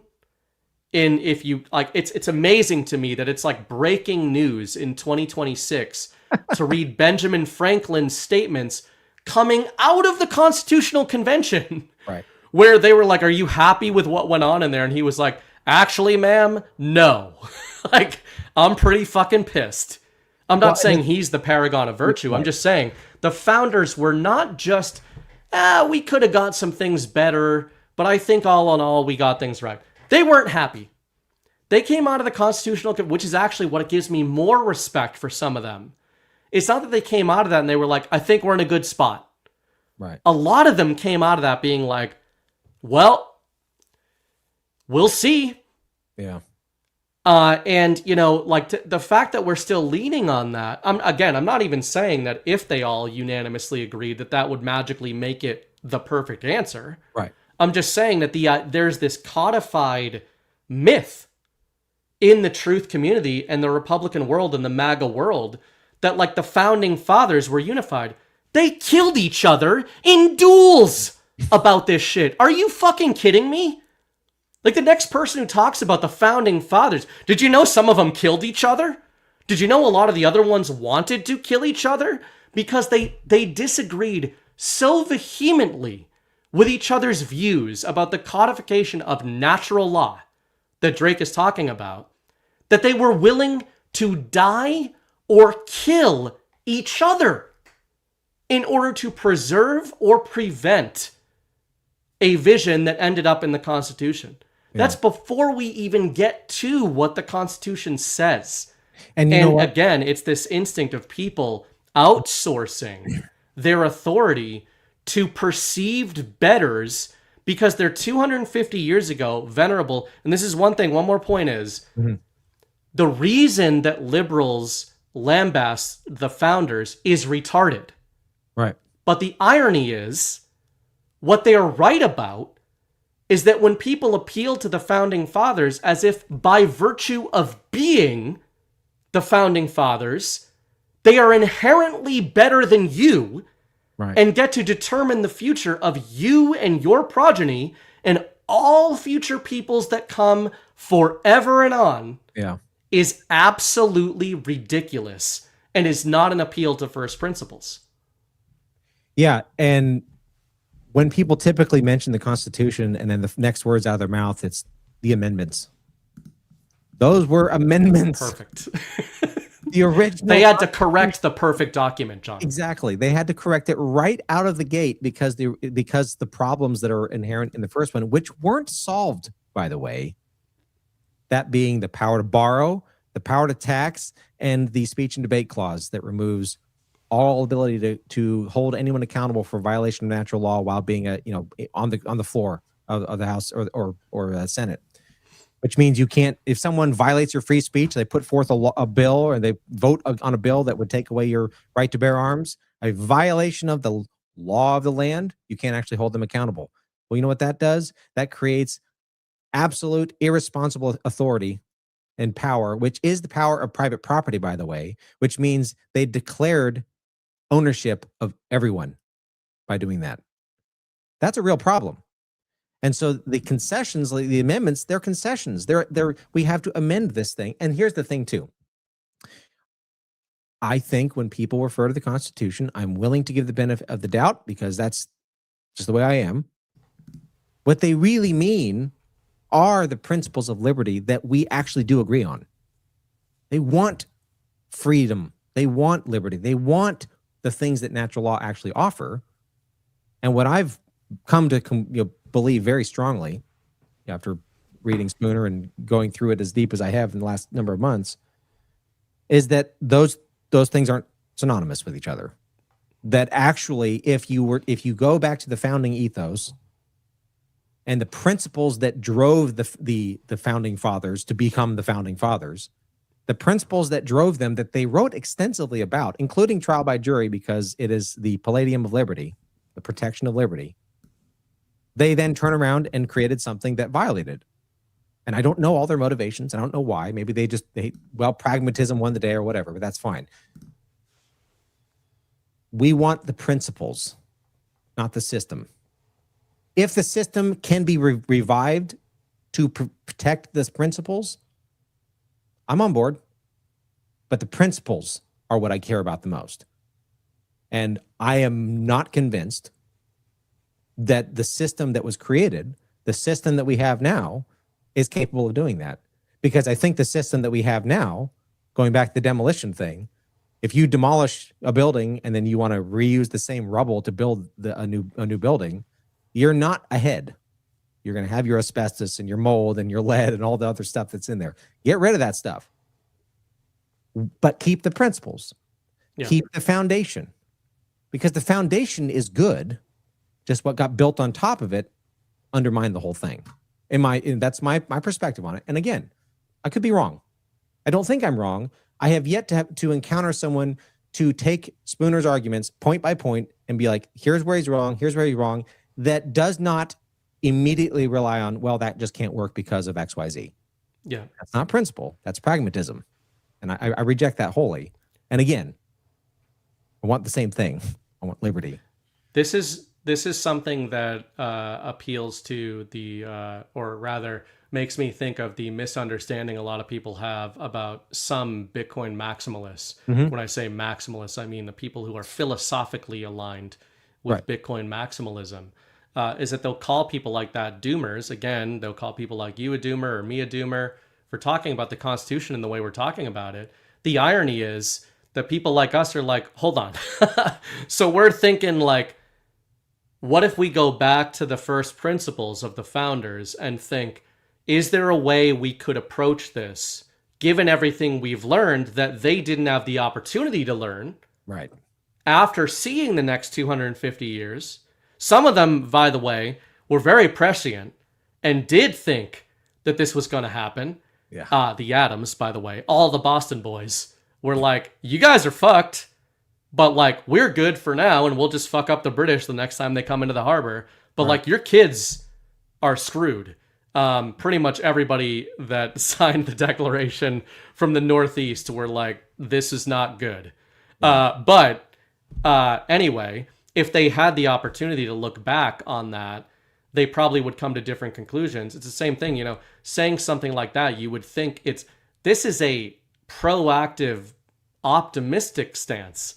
Saying like, I think it's possible to build something that does adhere to the codification of first principles, natural law, and God-given rights.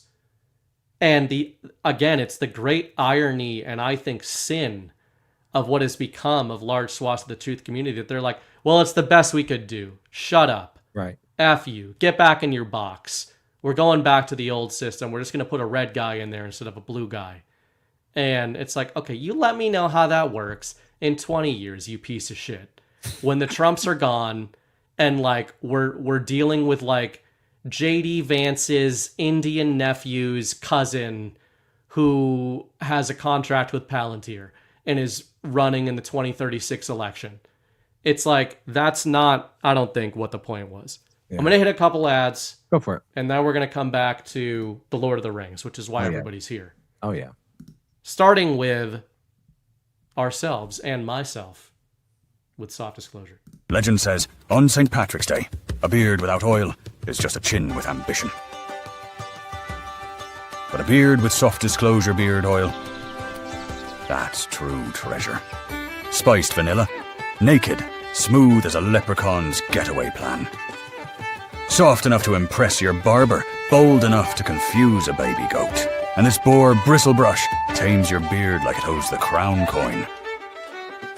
Every bottle is American made, which means when you buy Soft Disclosure, you're supporting 6 American small businesses. That's not luck, that's capitalism with cheekbones.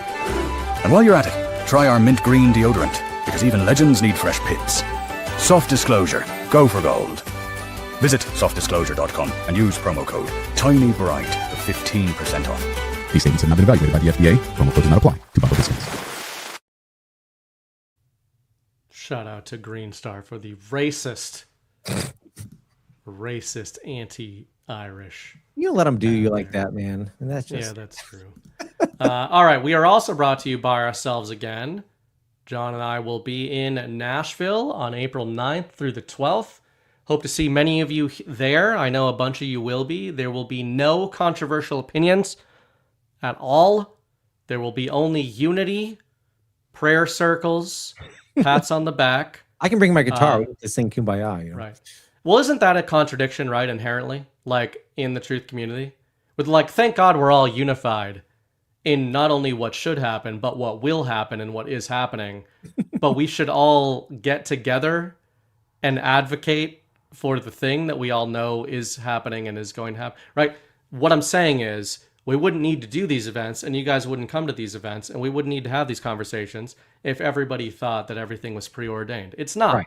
We have to take action. We have to do these things. Part of that action might be you guys coming there and heckling the shit out of John Drake. Bring it on. Whatever he is talking about there. So you have the right to do that. Badlandsmedia.tv/events. Well, hold on. It's not the right to do that because they do have to pay to be there. So it's not. That's true, actually. Yeah, it's not the right. If you want to cuck yourself and pay us for the right to then do that, by pay us, I mean pay the venue. If you want to pay money to come yell at me, I'll accept it. Right. We will put a dunk tank at one of these. I don't know if it's going to be in Nashville or not. We're also brought to you by what could be, just speaking from no experience at all, our greatest sponsor of all time, and one that there are 3,054 of you watching live, I'm sure will be patronizing this, and the 3,055th person who just turned this show on. And that is this little independent company called Burning Bright Publishing. The Filthy Savages of Badlands Media helped make the launch of Burning Bright Publishing a scrum-trulescent success in 2025, and now we're back with all the rights to the original IP due to your support. Following the limited edition hardcover Saving Soul, the first book in the Swordpunk trilogy is now available in digital and audio formats. The audiobook was produced in partnership with Sound Booth Theater. It's not some AI read-aloud crap. It's a full-on audio theater production featuring a cast of professional actors, original music, and high-end studio polish. I think it represents the best vision for the swordpunk aesthetic and the best package for this audience, bringing the story of Akio Prince and his war against the deep state to life in vivid detail. If you're into cyberpunk ninjas, epic fight scenes, 80s action pulp, and criminal conspiracies, pick up your audio copy of Saving Soul today. Head over to badlandsmedia.tv/swordpunk to listen to a free sample and download the full audiobook for $25. The Kindle edition is $6 over on Amazon. We're in a war of stories. We have better writers. I botched my own ad read worse than anybody else has botched it. But yeah, guys, thank you for the support. Got the full rights back, not just to Swordpunk, but to my other IP. That's gotta feel good. Which I will announce in the future, which is much more Tolkien aligned, my other IP. But yeah, check out Swordpunk. It's fun. The leather-bound hardcover was $75 because of how expensive that was to produce and ship and all that kind of stuff. $25, a third of the price. Go check it out. And I've said before, I am not usually a fan of graphic audio, which is audio with multiple actors and sound effects and stuff. But we actually intentionally did that with this one because the book was originally written as a screenplay for a movie and didn't end up as a movie, but it sort of sounds like a movie. The way these guys radio did theater great again is what you're trying. Yeah, man, it's cool. It's cool. I was nervous. I was like, this is going to be corny as hell. So check it out. And you know what? It's a good way. I've even heard some people in my audience say that they've kind of like slipped it to nephews or normies that just like genre fiction. And it's like, hey, there's some deep state elements in there, but it's not on the nose. So check it out, badlandsmedia.tv/swordpunk. And if you guys do read it and like it, leave reviews for it. It's always good. And one more sponsor before we get back into it is our friends at Rumble are sponsoring this show, which doubles as another means of supporting us and all Rumble creators. And that is Rumble Wallet. They can cancel your accounts, freeze your cards, decide what you're allowed to buy, say, or support. Big banks and financial institutions have total control, and they use it. That's why financial independence matters now more than ever. Introducing Rumble Wallet, a wallet built for freedom. With Rumble Wallet, you control your money, not a bank, not a government, not a tech company. Buy digital assets like Tether, Tether Gold, and Bitcoin in one secure place. No permission, no middlemen, no cancel button. And when you want to support the creators you actually believe in, you can use the Rumble Wallet app to directly tip content creators securely, instantly, and without interference.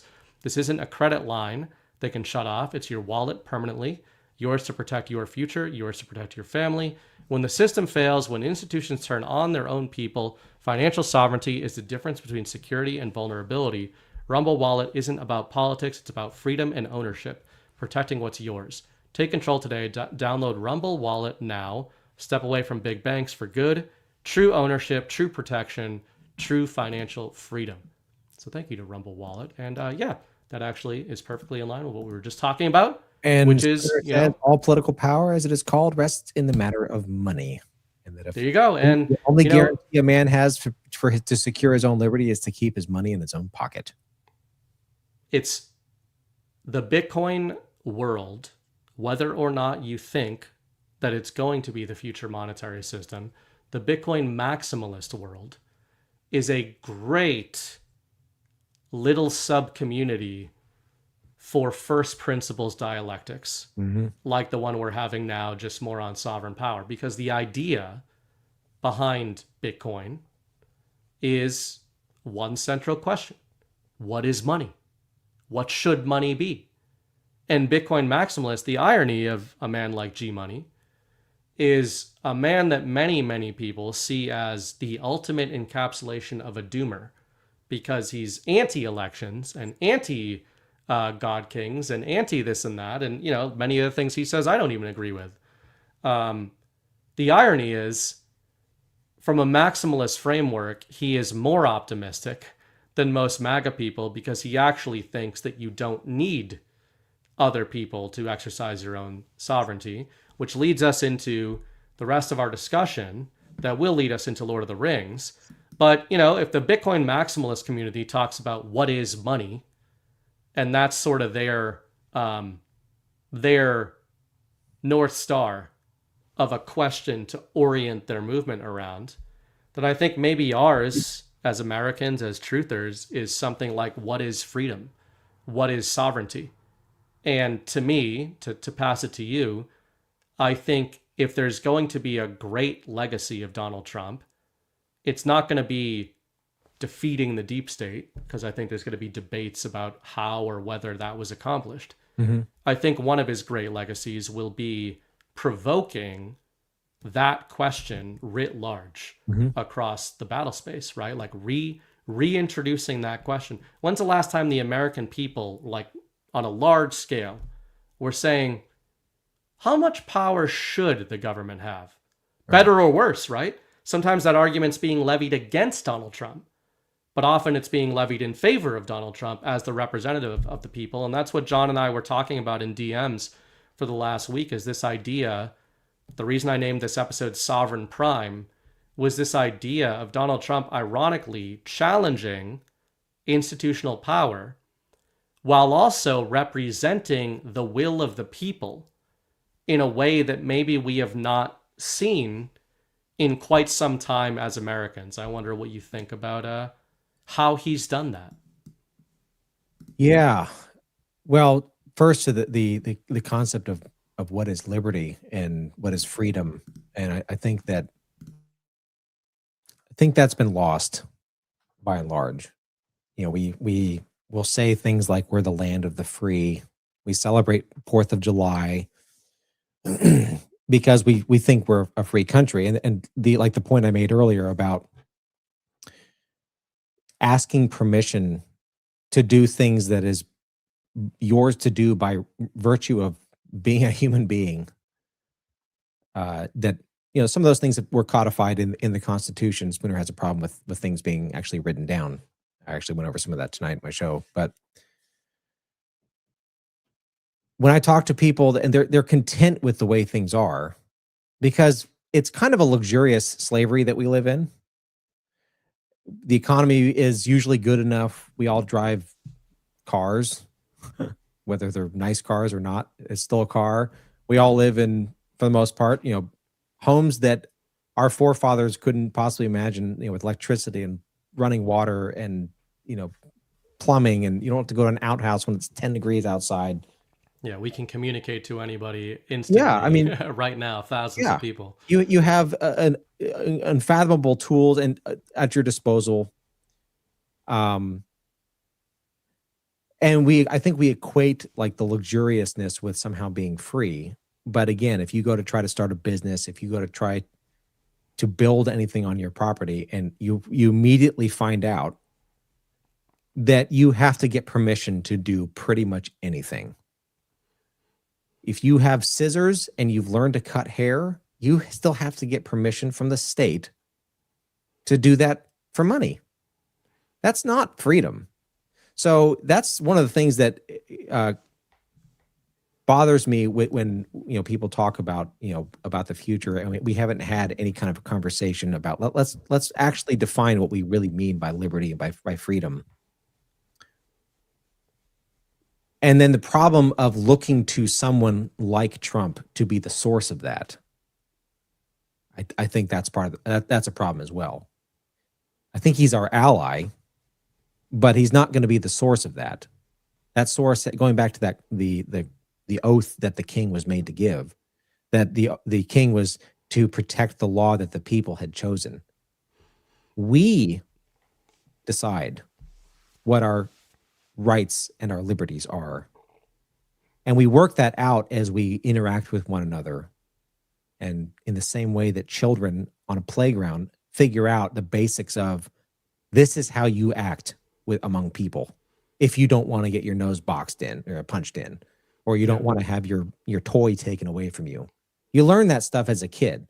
And so we've kind of lost that because we've delegated that power to the state.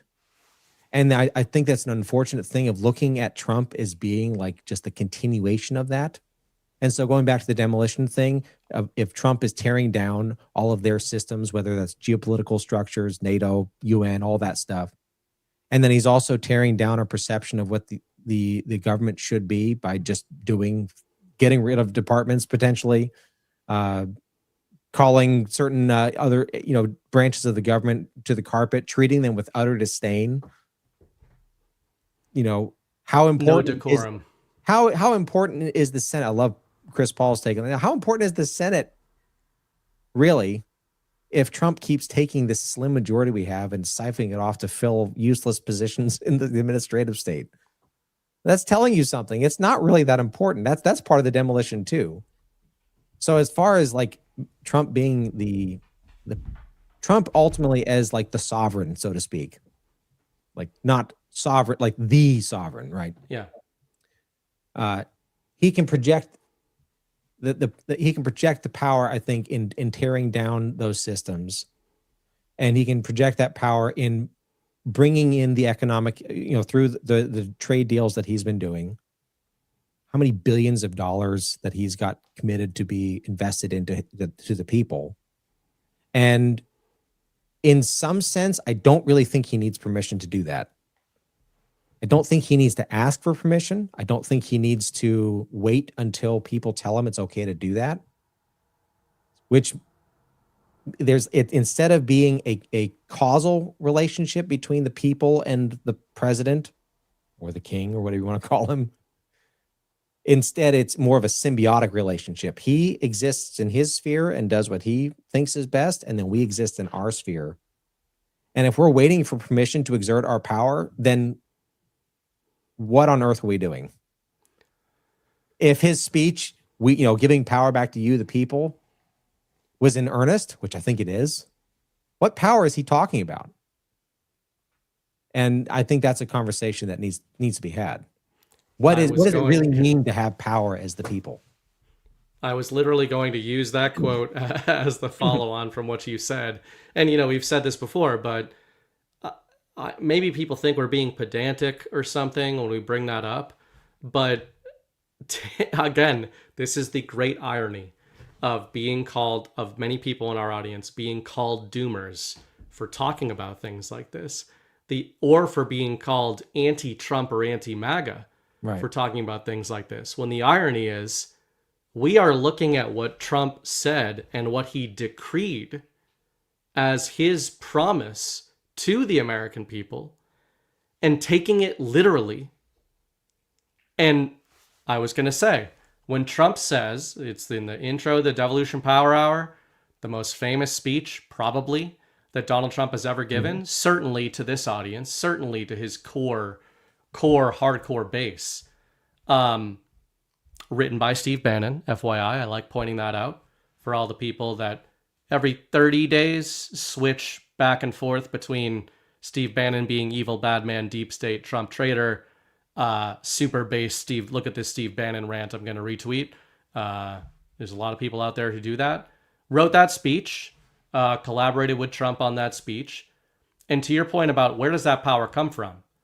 I've thought of that when Trump says, I'm giving power back to you, the people, it's almost like a lot of his base and a lot of Americans have been so reduced in their godly capacity that they believe that Trump has like this power over here that was the people's power. And he's like, guys, you know all that power? You get some power. Yeah, you know all that power you used to have? Remember the founding fathers? And they were like, you guys all have this power and it's gone and it's been taken from you. I know where they're keeping it. Burn back. And once I release it, you're going to get it, right? But that really is how a lot of people think of it. I know they don't think of it like a comic book and superpowers, but in a manner of speaking, a lot of people do. They think like, oh, well, once Trump strips away, for example, these bad laws and these bad policies, more of our power will be returned to us. And like if I'm being sort of generous, I can understand where that mentality comes from, right? If you're like, hey, if we got somebody in the house, if we got somebody in the machine who is limiting the power of the machine, and if by virtue of the machine's existence, it siphons power away from me, then that will have a net effect of giving me more power and autonomy. I would agree with that. But I don't think people take that to a far enough conclusion, which is to say that once Donald Trump has revealed to you that the machine that is the United States government exists to siphon your power away from you to perpetuate its existence, which is why we call it the machine, then I would argue that the best way, the most lasting way that Donald Trump could return power back to the people would be twofold. One, affecting something of a controlled demolition from inside of the machine, which might be the more actual side of things that we talked about at the beginning here. Mm-hmm. And two, more importantly, to our interests, especially on the narrative, to remind the people that the machine's power is their power siphoned away. And to challenge the people with that knowledge. Mm-hmm. You know, and I really just, it's like people that think we're disrespecting Trump by saying these things. My opinion, I don't know the man's heart, but my opinion is that if Donald Trump is the man I think he is, and I have a very high opinion of him, he would love these kinds of conversations and would be sitting there saying like, yes, you have the power. You have always had the power. I, as your sovereign, am beholden to your power, your authority, and your mandate.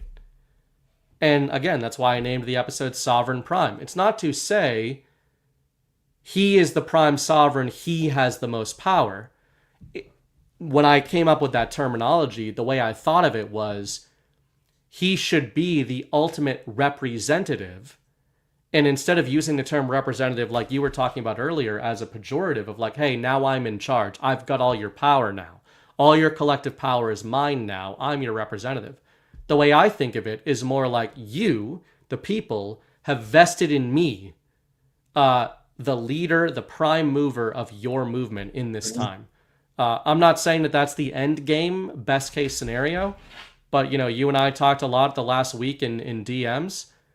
It might be a hell of a lot better than the chutes and ladders bullshit we've been dealing with in the system to consider Donald Trump as a righteous Anglo-Saxon king acting as the people's sovereign prime, aka king, then going through layer upon layer of bureaucratic systemites who exist solely to keep our power siphoned away from us.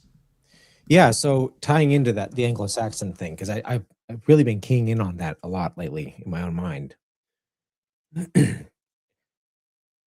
Especially because Tolkien modeled his conception of Aragorn after those kings. You became king in the Anglo-Saxon era, sometimes because of birthright, but that wasn't a guarantee. The crown didn't belong to you because you happened to be born to a certain person. The crown belonged to you because you were the best man among men. You were the person that led the charge.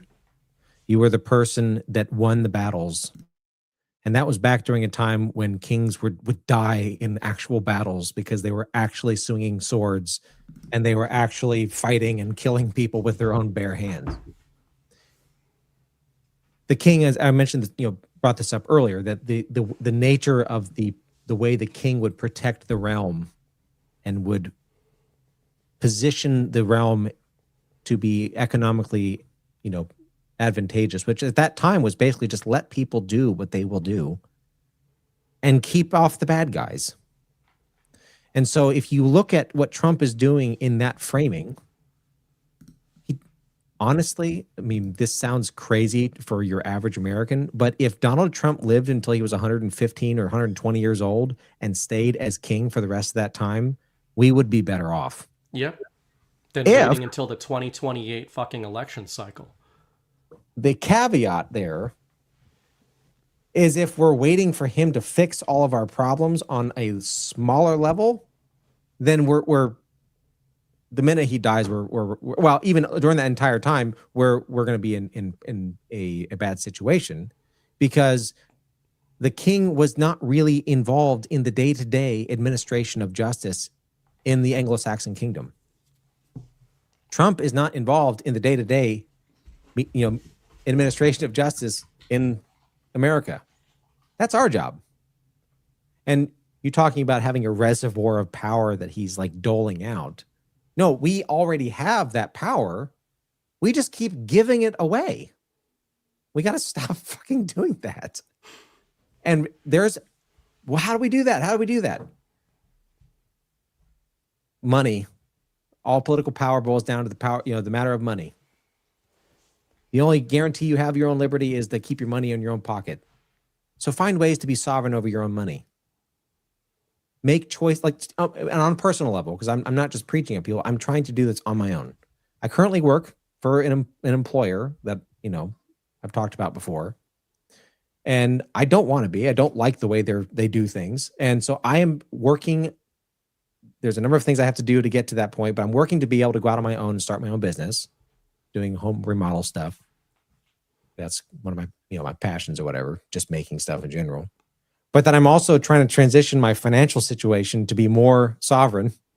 So I'm not relying on, I have to be at a certain place at a certain time to appease this certain employer. And then I'm in a position where the majority of my actual financial wealth is in a way that I can keep it secure. Bitcoin.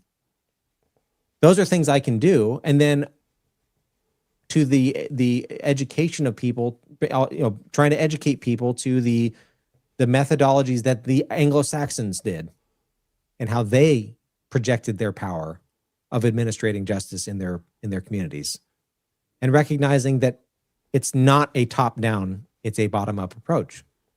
And if you're delegating that away and hoping that some representative is going to do it right, then you're just giving your power away, and you're just hoping that they treat you right instead of live free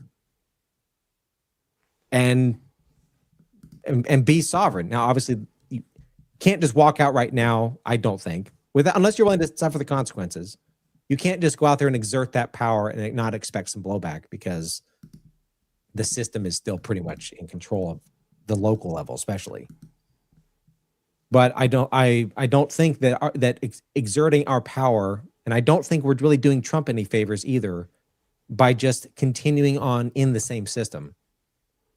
That's not exerting power. That's the process of giving it away. And if he's an Anglo-Saxon king type, when we get people all their panties in a wad calling Trump a king. Although Chris Paul was doing that. We'll go from being doomers and anti-Trump to those guys were talking about Trump like the God King, and it's like, well, which is it? right? That's the bicameral approach. And then ask yourself this too, like, monarchy is so terrible. We got away from monarchy. That was so terrible. That was so terrible. It's like, okay, I would be willing to bet you that the average person living in England under King George was freer than we are today in a legal sense. Because they hadn't grown to that point yet. And it goes, I've been talking about trial by jury a lot, and you and I have not really gone back and forth on that specific topic and whatnot. But the concepts that Spooner brings forth in how people exert their authority through the administration of justice, because a law is essentially meaningless until it's enforced. And if the people are the ones that actually decide what gets enforced, that's a lot of freaking power. Yeah. And then and going back to what I said earlier about asking permission to do what's yours by natural right, that's a lot of power just to live, to be, to do. And then knowing you're in your community, this is the way we all think. I'm not going to get, for building a shed without a permit, I'm not going to get in trouble for that. And there won't even be that statute on the books anymore because they know they can't actually enforce it. I had I had an anecdote kind of tangential to this from today. buddy of mine that I grew up with. Shout out to anybody who's divorced, especially as a guy. I'm not, but my buddy has gone through a rough divorce over the last couple of years.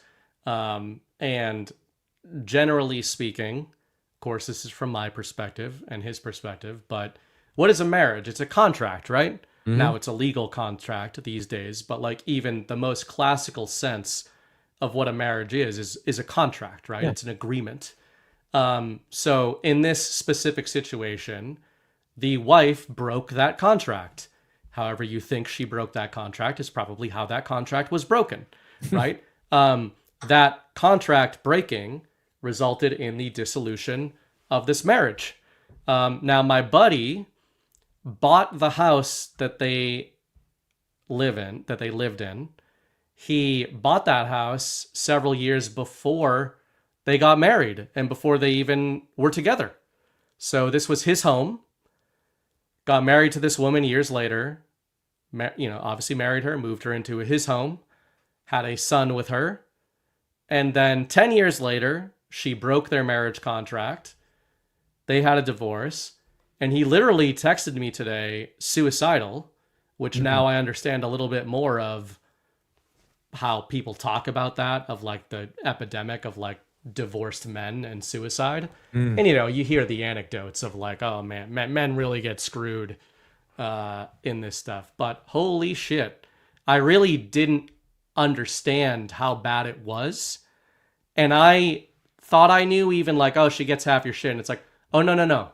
She gets half your shit to a degree to which you wouldn't even believe if you've not gone through this. And he couldn't believe it, even though he's been going through this for 2 years about all this process. And the reason I bring this up is, my wife and I were talking, she was a good friend of my wife's, who my wife completely is like on my buddy's side on this whole thing because it's horrible seeing what's happened. But it's related to all this because, what I said in the car today driving around with my wife is she gets to hide behind the state with responsibility of what is being done to him through this process. And the state gets to hide behind her, right? So the state is like, we're not doing this to you. Your wife is doing this to you. Right.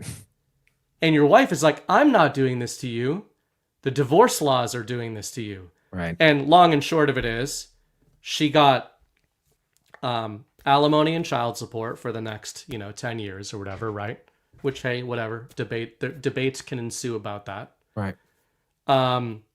Again, she broke the contract. She has a boyfriend. She had a boyfriend during their marriage. That doesn't matter. That doesn't factor into anything. Yeah, the no-fault divorces that came when those laws got changed in the 70s just absolutely screwed people over big time. Yeah, and I don't know a lot about it. I have heard that it state by state it matters.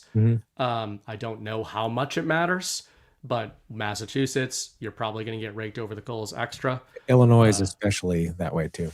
Yeah. So, she gets half the shit. Some things I did not expect that he did not expect.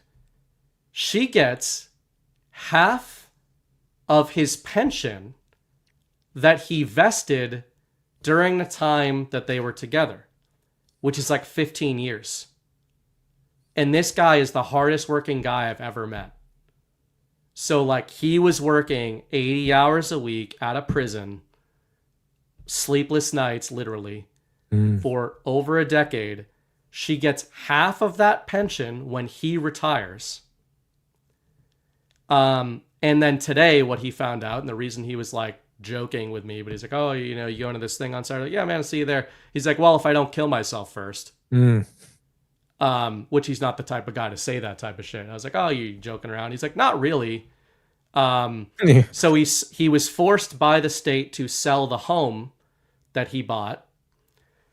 She got half of the proceeds, which you'd expect because this is how things work. Then he finds out today he owes capital gains. Oh my gosh. On the sale of the house, including her portion of the proceeds from the house. So he has to pay the tax on her proceeds, but she gets the full amount. Oh my gosh. So in other words, let's just say I'm just totally picking these numbers out of thin air and they're not the exact definite numbers from this situation. But let's just say that he made $320,000 on the sale, the forced compelled sale of his home, which is what he did. He had to split that with her. So she gets 160 and he gets 160. So that's a tough pill to swallow. But he accepted it. The state says, hey, you had a capital gain of $320,000. Oh my gosh. And he said, well, actually, no, I had half of that and she had half of that. And they said, no. She didn't get a sale of a house. You got $320,000. And then you were compelled to give her half of it.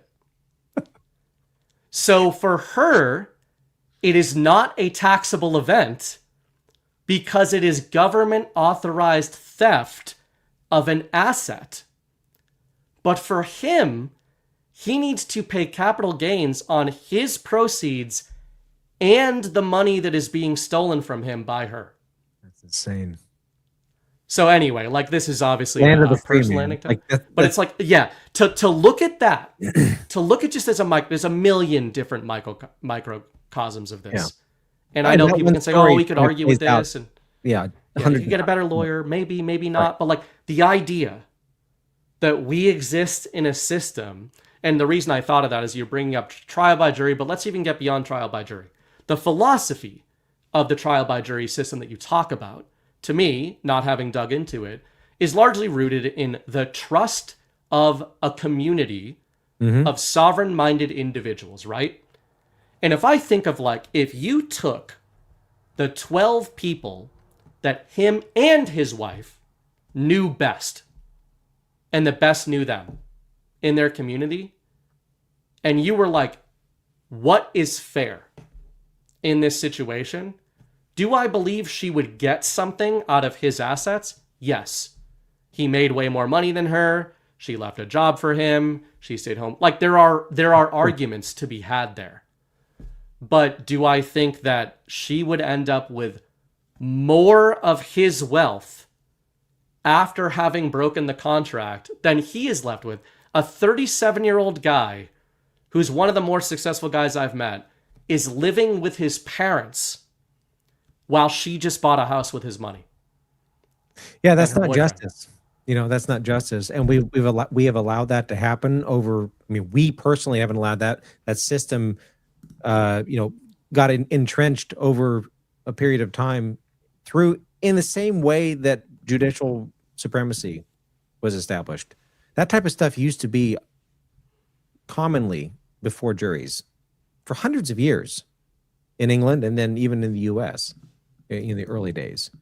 And there was just a shift in the 1830s when it was just like, nope. We're going to let the court decide what the law is. We're going to let the court decide what justice is. When in actuality, when we as natural law living people, because natural law is not some standard or statutes, it's the way things work if you want to live in peace with people. If you want to have friends, don't steal from them. Like that's kind of simple, and it's not like this standard that gets, applied by some,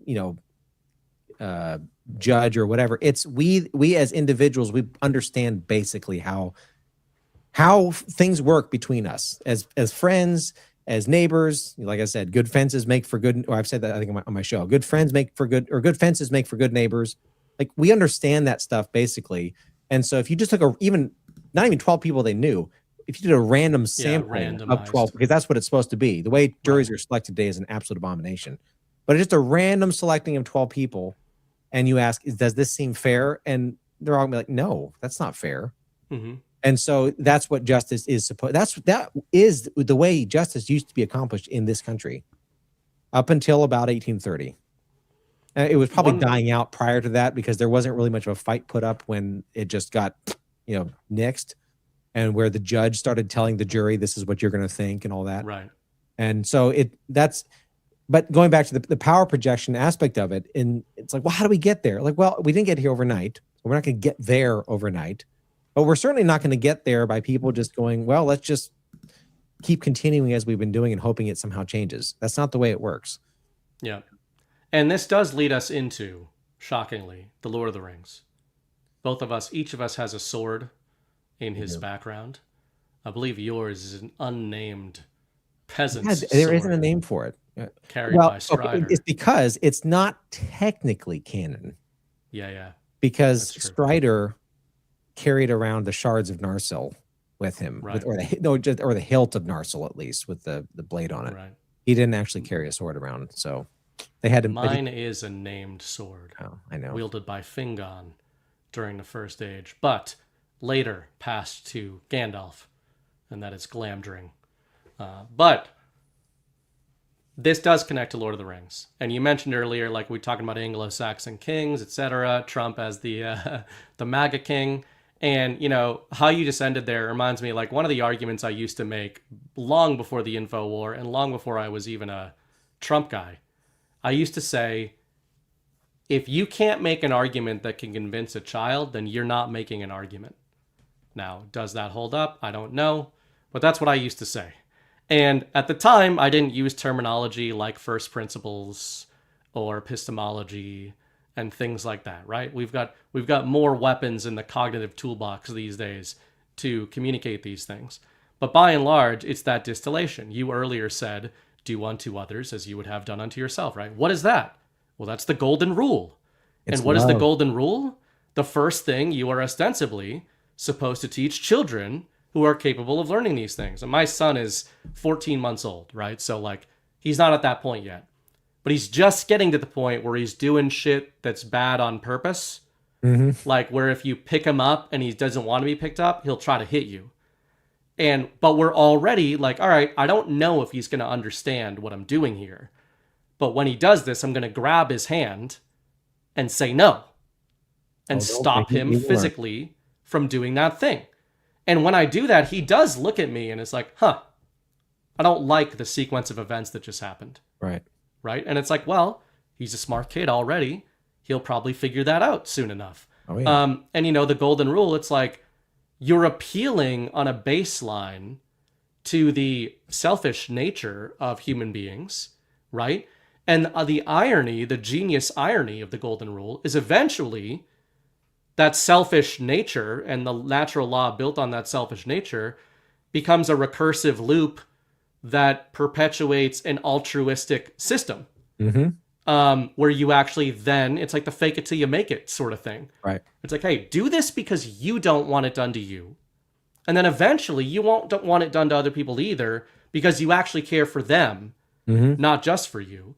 And the reason I think of Lord of the Rings is that you and I talked this week, like the analogs between Trump and Aragorn. I see the memes, they've been going on for 10 years, but I don't think people have been literal enough about the analogs between Trump and Aragorn. And you, in our private conversation, when I referenced them, nailed exactly what I've been thinking.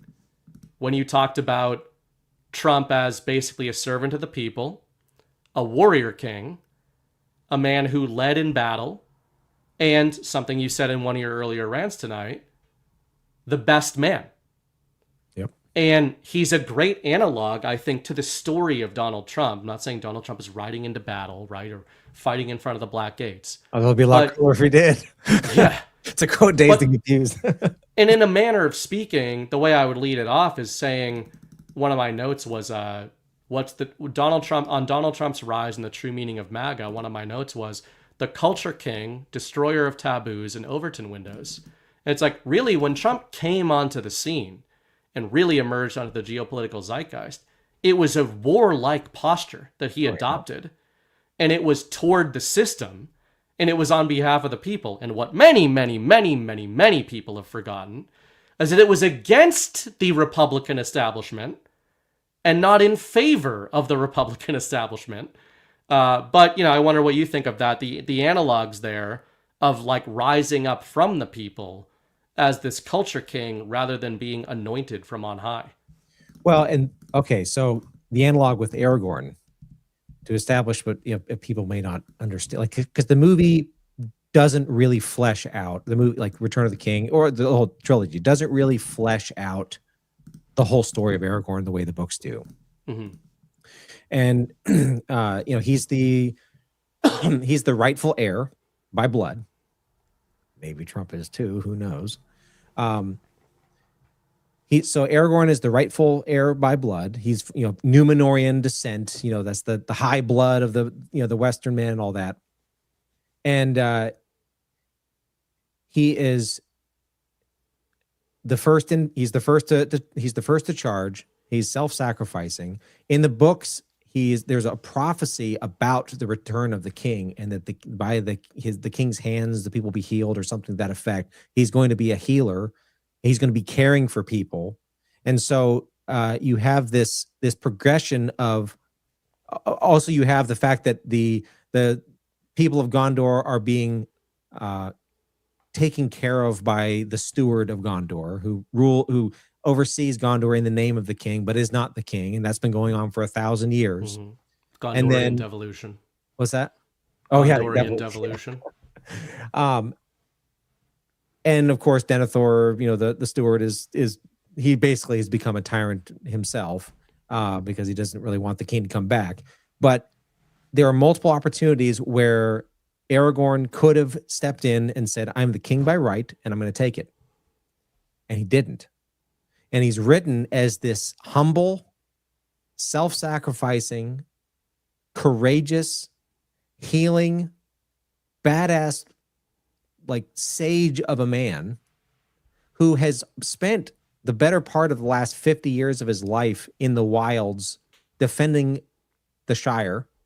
Who don't know that he's doing that. Who have no idea, right? And so when the final battle happens, he gets the army of the dead and all that, and then he defeats the Corsair fleet, never asks for accolades, kind of just like hangs in the background almost, defeats Sauron, then he's crowned. The whole time he is like eschewing the kingship. He's not seeking it, he's not wanting it, and the people are like, you are the king. Please become the king.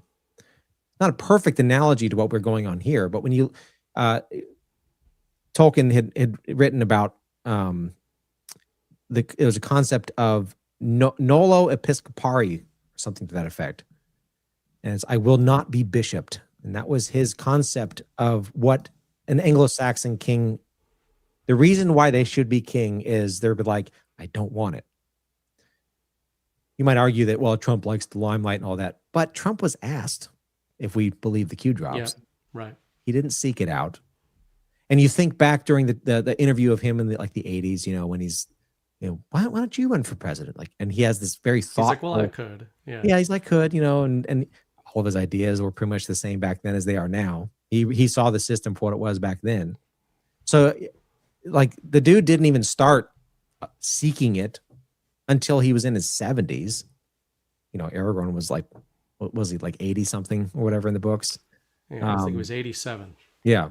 So it's not a perfect analog, but when you understand the way that Tolkien wrote the king, which was based on the Anglo-Saxon concept of a king, to the point that, and I just learned this recently, and I need to find this essay, but Tolkien has an essay called Beowulf, the Monsters and Critics, and it's apparently a famous essay in which he analyzes the Beowulf story as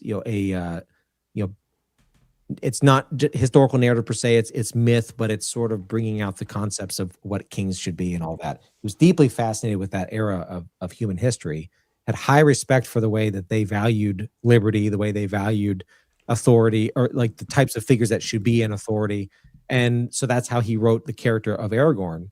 And so it's not that difficult to make the parallels between with the way Trump is doing things and Aragorn, because you think of even the way that Aragorn empowers the people that are around him to be their best selves. The way that he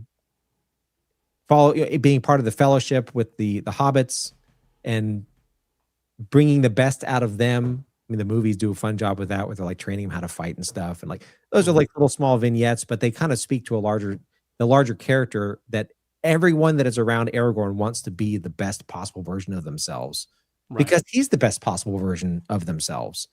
I mean, think of Boromir too, in the way that their relationship, culminated. And I don't know. I think that there's a lot there, and I'm interested to just kind of hear your perspective on it as well. No, I love that, and and I totally agree. And trust me, as a fantasy author myself, I'm usually the first to be like, this was the book's version, which you're right to point out that there's a lot more depth to Aragorn's lineage and choices. I will say, I think that the Peter Jackson trilogy is a real masterwork. Oh, absolutely. Yeah. And not just in terms of how it's crafted and everything, but I actually, especially with age, when I was a kid, I was really taken with the action and all that. I still am, but I liked Aragorn. I really liked Legolas. I was really into the elves when I read those books. I really thought the ethereal nature of them was really interesting. I also thought the Legolas character was interesting from a philosophical perspective of being like, man, isn't it interesting that you've got this immortal creature who has lived for thousands of years and his people are basically like, we're out. Like, this is all you guys. But he is risking his immortality to join them. I actually always thought that was an understated aspect. Tolkien, speaking of his letters, had a famous letter to a critic where he once remarked on, he was asked, who do you think the most underappreciated member of the Fellowship is? And he said Legolas. Oh, interesting. And he said, by my own admission, Legolas, you could argue, accomplishes the least of any member of the Fellowship. He has no deeds of great renown besides his martial deeds. He's widely considered the best or among the best in the Fellowship at fighting. Kind of gets them through a lot of shit that they wouldn't have got through. But he doesn't really accomplish anything. Like, he isn't known besides being that guy. But he said, think of the sacrifice that he was making. Where, like, there's no afterlife for the elves. Like, if they're dead, they're dead. Like, that's the great gift that men have, is that they could go into the halls of Menway, kind of like Valhalla or heaven. And the elves, though immortal, don't have that. So in a strange way, for elves to risk their immortality in battle in defense of humans is kind of this, purely altruistic thing. But as I've gotten older, I've really appreciated more and more and more the writing of and performance of Aragorn in those movies. Because, you mentioned vignettes and everything, and we're talking about leadership, and especially in the analog to Donald Trump, especially in the Fellowship of the Ring, there's like after Gandalf falls in Moria, nobody decrees Aragorn as leader, but he immediately becomes the leader. As I've gotten older, one of my favorite scenes in Lord of the Rings is immediately following the fall of Gandalf. They're on the white stones outside of Moria, and the hobbits are crying, and everybody's despairing, and even the warriors. Yeah, even the warriors are despairing. Yeah. And Aragorn says, get them up. Legolas, Gimli, get them up. And Boromir says, by knife. Give them a moment for pity's sake. And Aragorn... I know every line in these movies. I'm sure many of us do. And Aragorn says, by nightfall, these hills will be swarming with orcs. We must make for the woods of Lothlorien. And it's like just a direct command. And they all follow it. They immediately follow it. And then they get to Lothlorien, and the elves, who should recognize Legolas as the leader, as far as they're concerned, by their customs, immediately recognize Aragorn as the leader of the company, because it's very obvious that that's what's going on. And then furthering that, and I think this is more the analog to Donald Trump, during Helm's Deep, Aragorn is not only not the king, but the king is in the battle that he's in. The king of those people, of Rohan, is commanding and leading that battle. And yet, that is when Aragorn becomes king. And that's my argument. Especially when you rewatch those movies, I think they do a great job with it. Aragorn is the leader of Rohan in that battle. The men start the battle where the men are looking to Theoden and the elves are looking to Aragorn. And as the defenses break down and break down and break down, and even though Theoden fights and he's brave, the men start to look to Aragorn Sure. for what they should do as And that things was are getting because of crazier and how he crazier. carried himself in that battle as well. Exactly. Because there And was that's a my number point. of amazing things that he did, and that speaks to Tolkien's vision of the king being the best men among men. And to your point about, they just automatically started following him. That is the way human nature is. Like, there is always going to be someone in the room that just is that guy. And we don't need to fight that concept. It's okay to go with that concept because that is like human, that is encoded in the way we are. We follow greatness. And following doesn't mean you're necessarily being subservient in a feudal serfdom sense, but just recognizing that that guy is forging a path and I want to support what he's doing. And if he asks, if Aragorn, get them up, that's not something that they want to do. That's a distasteful task to do, but you must, because orcs are going to swarm these hills by nightfall.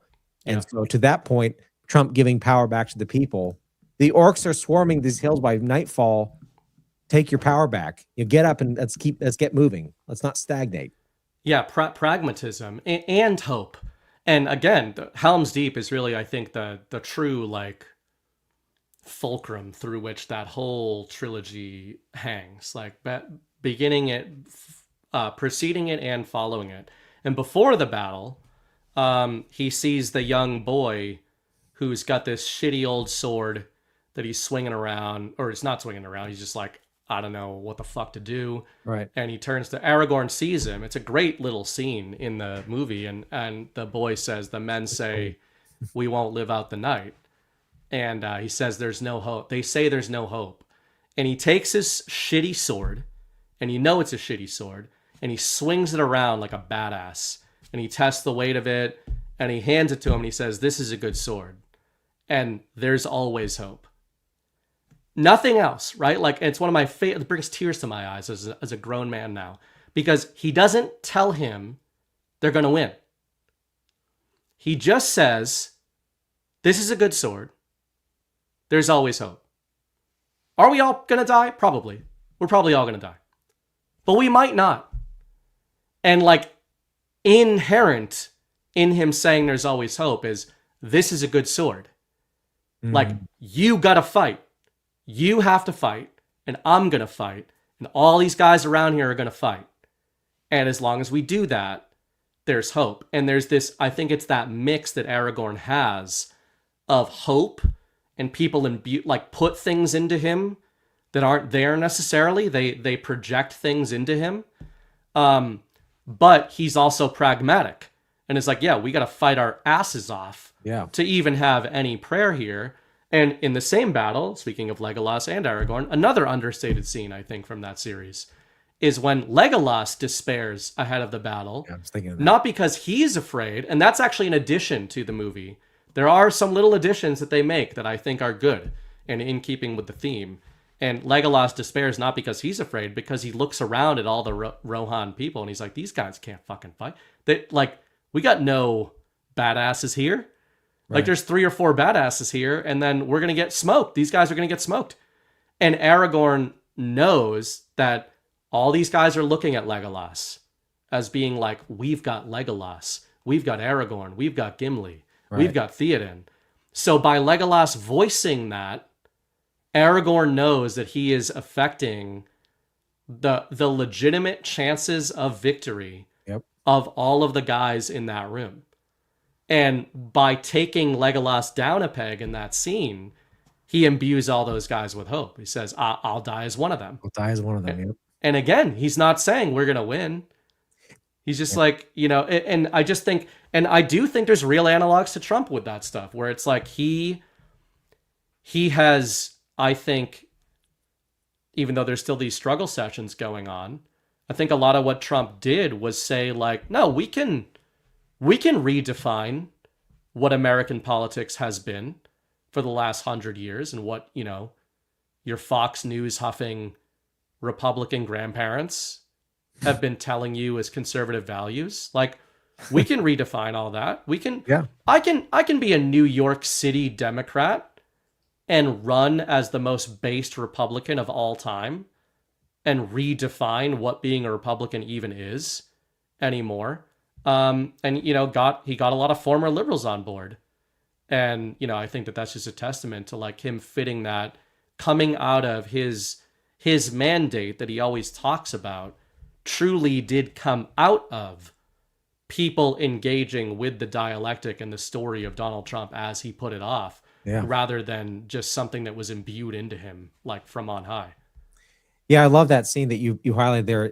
I was thinking of that as you're talking about the this is a good sword scene, because that takes the sword scene takes place right after he says, "Then I shall die as one of them," I believe, because he's like, "Let him be, Yes, boy," it's like, after. because he's going, like, he's kind of filled with angst, and it's in a way. I mean, this is so sacrilegious, but like in a way, it's kind of like Aragorn's passion, you know, in the garden kind of thing, with speaking of like the passion of the Christ, not the Christ. Just make sure people understand that I'm not making that direct analog, but where like wrestling with the moment, like you said, that's kind of when he becomes king. That's like the point in his character arc, at least as way it is portrayed in the movies, where he starts to take ownership of his destiny in a more real and physical sense.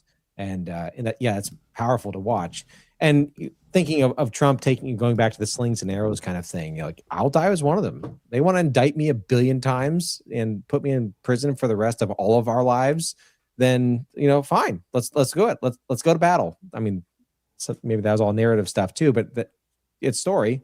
It works. It communicates the same truths that are underlying his character of who he is. And think about this. I'll play this, a short scene.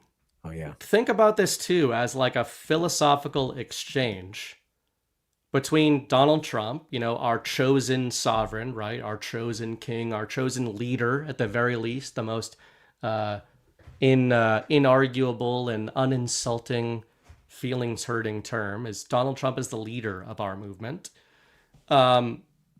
And think of this kid here as like the Anons, the MAGA base, the American people. Damn. And, you know, it's a great scene. But Viggo Mortensen is such a badass actor, by the way, so because good, man.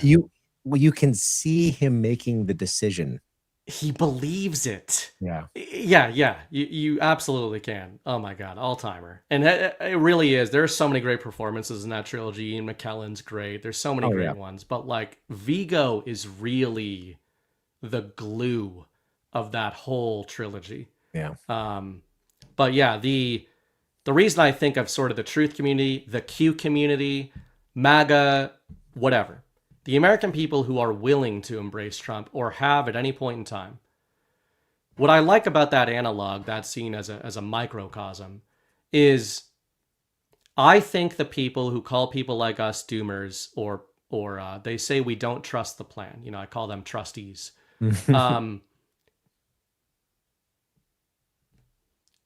Their version of that scene would be that kid looking at Aragorn and saying, Aragorn's in control. Aragorn is a better fighter than me. He's a leader among men. He knows way more than me.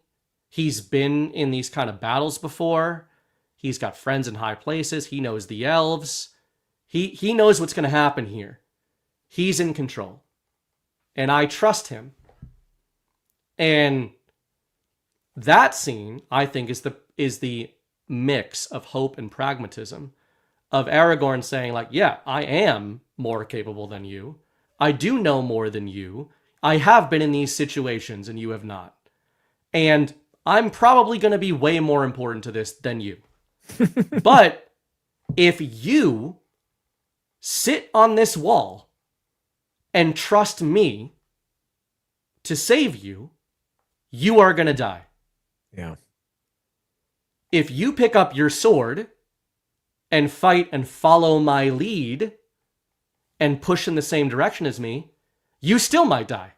Yep. But you might not. And that's kind of how I see like MAGA and Q and the truth community is like, listen, we're giving you the sword, and we're giving you the information, and we're giving you the inspiration. For a lot of people, certainly for me, the Q drops and Trump arrived at a place when I was totally black-pilled, and really pulled me out of that in different ways. Yeah, me too. But I think I've come to the point of the real gift being they inspired us to pick our swords up again peacefully, but to start being like, wait a second, there was a time when men were free, right? There was a time when we were defending ourselves. There was a time when the government could do this shit to us. Where the fuck did these guys get off thinking they could do all this stuff to us? And, it's kind of like after Helm's Deep, I wouldn't want to be the next army that wants to fight Rohan after that. Well, we found out what happened after that. Battle of Pelennor Fields. Like after Helm's Deep, the Rohan army was pretty well geared, even though a lot of them had died, to charge into battle against Mordor. Which is my favorite scene of that entire Yeah, it's incredible. It is. Like, if you don't get goosebumps watching that scene, then I have no hope for you as a person. Yeah, you're done. And you know what's the best thing about that scene in my view? The best thing about that scene, in my opinion, and that's Theoden giving his speech, who you could argue was inspired by Aragorn in the Battle of Helm's Deep. He even says it was Aragorn, not Theoden, who led our people to victory. But in Pelennor Fields, one of the great little details of Theoden's speech is he says, for death, for glory, for the Red Dawn, and then their battle cry that like a lot of people you can't pick up on because they're just, people think they're just yelling. Yeah. They are screaming death over and over again before they charge into the army of Mordor. And again, they're not chanting death to the enemy. No. They're chanting death to themselves, and that they have fully embraced that they are going to die in that battle, which completely terrifies and demoralizes the enemy. Well, and that's if that's the penultimate, which I've never been in the military, so I'm probably speaking out my ass here, but a person who has nothing left to lose is a very dangerous person. I gotta believe you've heard Tolkien reading that line or that part of the book, because he does a great job reading that too. And that itself is awe inspiring as well. But one of the things you wrote down in your notes to me earlier this week about Aragorn and Trump was, the servant king. That's one of those ideas, but prophecies fulfilled was one of the things you wrote down, which I thought was interesting. Yeah, that was the hands of the king or healing hands or something like that, and that's like according to the book, that part is left out in the context it is when he's in Gondor after the battle of Minas Tirith, Pelennor Fields and all that he goes around, because there's a lot of story that is like as they're getting ready to then march on Mordor, to draw out Sauron's attention. There's a lot of wounded, and he goes around. He heals Éowyn. He heals Pippin. I think he also heals Faramir as well, and a lot of people. He just goes into the hospitals, and like they're trying, like, where is he's in the hospital area. Yeah. It's like Jesus analogs. Exactly. And that speaks to that's a servant king, that's the healer king. But there was a prophecy in the Gondorian legends of the hands of the king being a healer. And I mean, I won't make any. I know there's people that talk about guys like Kim Clement or whatever making prophecies. I personally don't subscribe to those. That's a whole nother conversation. But the truth of what Aragorn fulfilled is something I think that Trump could. There's analogs to what Trump is doing too. And I thought in a destiny kind of sense, we talk about the how culture ebbs and flows and kingdoms rise and fall, and there's almost a prophetic sense in like this can't go on like this forever. Something had to give, and it takes someone like Trump to be the thing that just kind of goes bink and then pushes that domino that collapses the whole thing. Obviously, I think he's doing more than just pushing a little domino. You speak also of in the sword scene, he's a much better fighter than that kid. Well, Trump's obviously not wielding a sword, but the dude knows how to cut deals. Oh yeah, he knows how to manipulate economic systems. I think it was you and Chris maybe talking about how I think it was you talking about there's an economic publication, market publication of guys who think they're in the know, and they even realize that like the market's fake. Yeah, that it's all being guided based on the dueling narratives of Donald Trump and Xi Jinping, essentially. And so there's like Trump two just guys are in that. charge of the world economy, based on whatever they say in a given day. So you have that aspect of it too. That's Trump wielding a sword. Yeah, those are his weapons in battle, and that's the battle that needs to happen, because you do need an Aragorn. You do. Mm-hmm. Like as a race of people, human beings, we need an Aragorn, which the analog to that in real life would be Jesus Christ. We need that. We need a champion, because we keep trying on our own and we really keep screwing up over and over. Like natural law is a standard that we can use to guide our interactions, but we keep failing at those interactions. It ultimately ends up being a mirror to show us how screwed up we really are, and that we need the warrior king to come in and save the day, so to speak. And on a spiritual sense, Trump can't be that way. That on the spiritual sense, that's what we have Jesus Christ for. But on a physical sense, the here and now, people can rise to that in a geopolitical, economic, whatever kind of sense. And I think Trump is definitely doing that.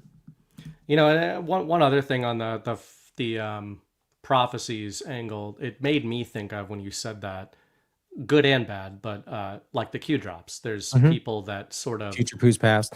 Yeah, future proofs past. And again, I was very influenced by the Q drops, and I do think that there's a positive framing of looking at the sort of prophesizing going on there. Prophesying, I think. Yeah. Prophesying, yeah, of essentially saying, okay, let's take it at face value and say that these drops were put out by people in the know with means that we do not have and knowledge that we do not have, and most importantly, perhaps, goodwill to try to accomplish the things laid out in those drops. That there is part of that, we can see the power of it. Sometimes it's good, sometimes I think it's bad, or it can be turned to bad and weaponized, where there is a massive community of people who essentially, whether they're talking about Kim Clement or not, or whether or not they are conscious of this or not, they are essentially prophesying about Donald Trump on a daily basis. None of these people think that that's what they're doing. Chris sometimes refers to it as divination. But There's instead of looking at concept he talks about too, from Nick Land. And the hyperstition concept. And I think that there are positive aspects of that. And I think that the drops laid out the framework of a story that we were going to be told and that we have largely been told. I do think there's room to abuse that, and that people have filled in some of that gap to abuse it by sort of forgetting, in my view, that the point of this largely was to prophesy something and say like, hey, it's possible to take back our country. It's possible to have a golden age. It's possible to do these things. There is hope, right? In the future, you're going to see these markers hit that should fill you with hope, and to me, should motivate you to get up and get moving and whatever. And then there's people that have just been like, all we got to do is keep divining and figuring out what the people that have power are going to do next for us. But I think there's that aspect of the prophesying as well. This will probably get me in trouble a little bit. Ghost isn't here, but I can shit on the Jews for you if you want. We kind of talked about this a little bit last time. The problem that the Jews, well, they weren't Jews, they were Hebrews, because Jews are from the tribe of Judah. But that aside, the problem I've said many times I don't know what a Jew is, and people think I'm joking, but I still am not entirely sure. Right. in theory, it's a descendant of the tribe of Judah. At this point in human history, none of them can make that claim because all the records have been lost. But anyway, leading up to Jesus appearing, being, the virgin birth, all that sort of stuff, they had as a religious community subjugated by world empires for hundreds of years at that point, had settled into a familiarity with their rituals to the point where the rituals themselves became more important than the thing the rituals were pointing to. So that when the culmination of all of the Mosaic law and all of the prophets and all of the scriptures that they held to the point where they wouldn't even touch them with their hands, they'd use a pointer with them, and had, impeccable devotion to the nitty-gritty, down to the point where they made up new nitty-gritties to protect the nitty-gritty details of the law. Because in the Old Testament, there are 613 Levitical laws, Levi being the tribe of the priesthood, 613 laws that they had to follow. Hyper detailed laws. And they became so obsessed with the law that rather than recognizing it as a mirror like natural law is, to expose their sin, expose their brokenness, they looked at that as being the end all. And the Apostle Paul says that the law was a schoolmaster to lead us to Christ. It was never an end in and of itself. Now, make the correlation to the Q drops. If the Q drops are a form of hyperstition, fake it till you make it, self-fulfilling prophecy type of a concept of instilling a movement, and if we do this, we have an idea that this is what's going to end up happening. And if you're stuck on that, then you're like the first century Israelites who were obsessed with keeping the law and completely missed what the law was pointing to. Yes. And that's one of the reasons why I'm so focused on Spooner's writings, because I kind of feel like it's getting back to the point of what this all was, what everything was about, what the American experiment was about. And if we get stuck on the Q drops, or if we get stuck on the system, going back to our earlier conversation about the Constitution, and we don't recognize that it's the things underneath it that were the foundational layer, which there's an expression that the New Testament is in the Old Testament concealed, and the Old Testament is in the New Testament revealed.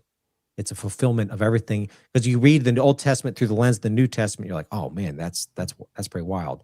How like a lot of the ceremonies are actually just, a prophetic foreshadowings of the life of Christ. The Right. Passover being a huge one.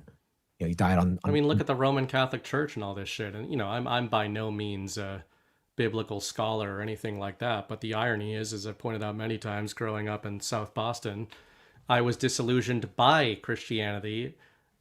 You could argue by virtue of the rituals that I was subjected to. Mm-hmm. Now, maybe I wouldn't have taken to it anyway, but I distinctly remember finding the ritual very distasteful. And a big part of it was that none of the adults involved in the ritual could explain the meaning of the ritual to me, Mm-hmm. or what we were doing, or why I felt bad all the time. And everything was so negative, etc.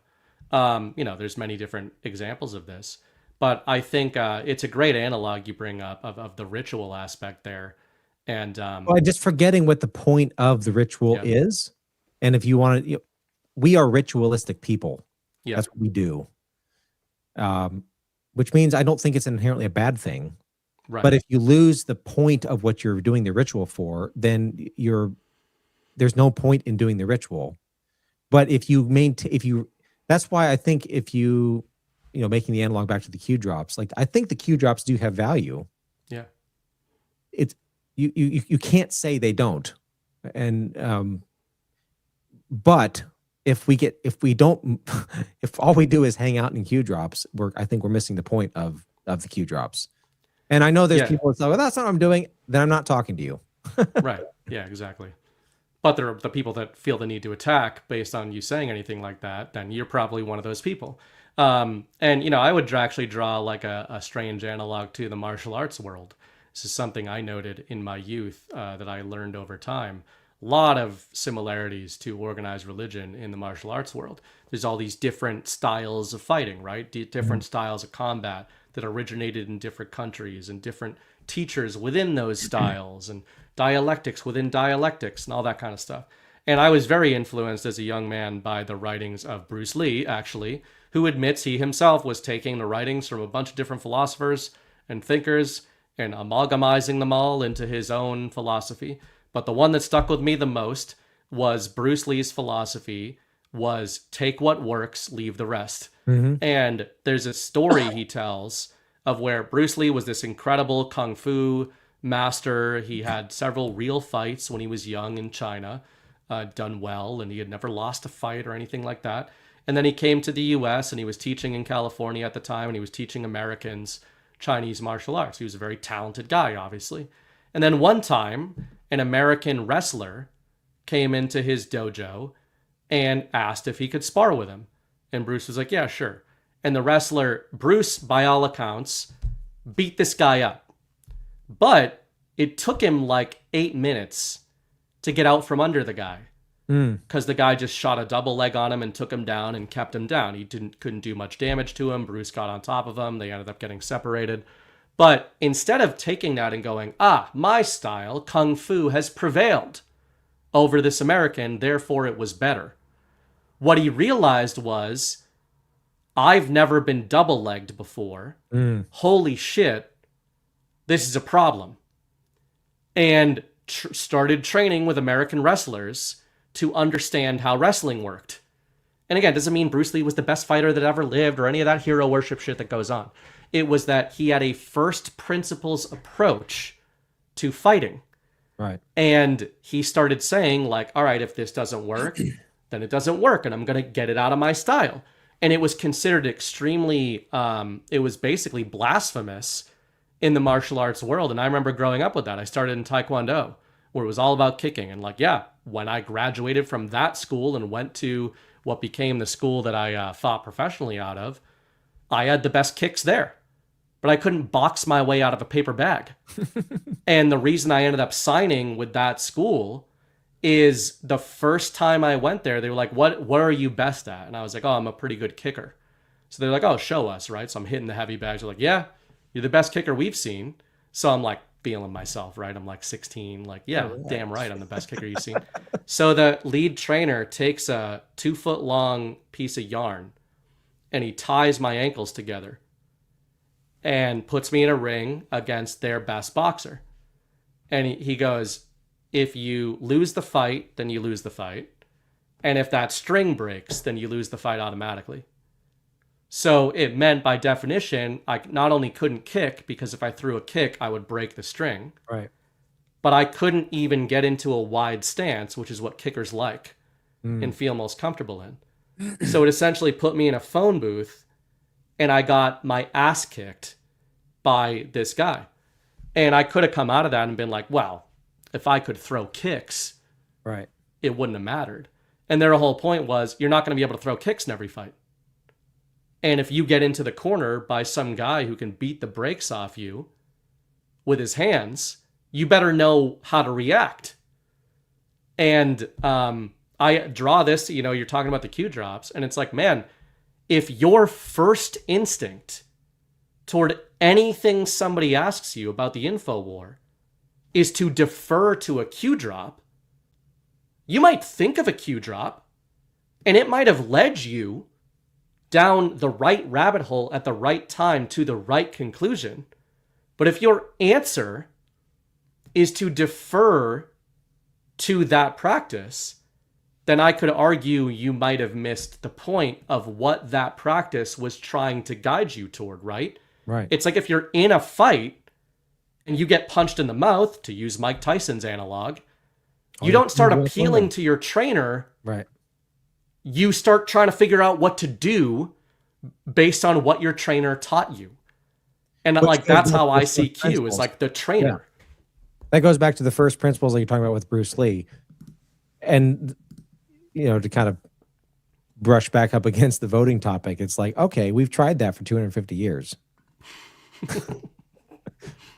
What?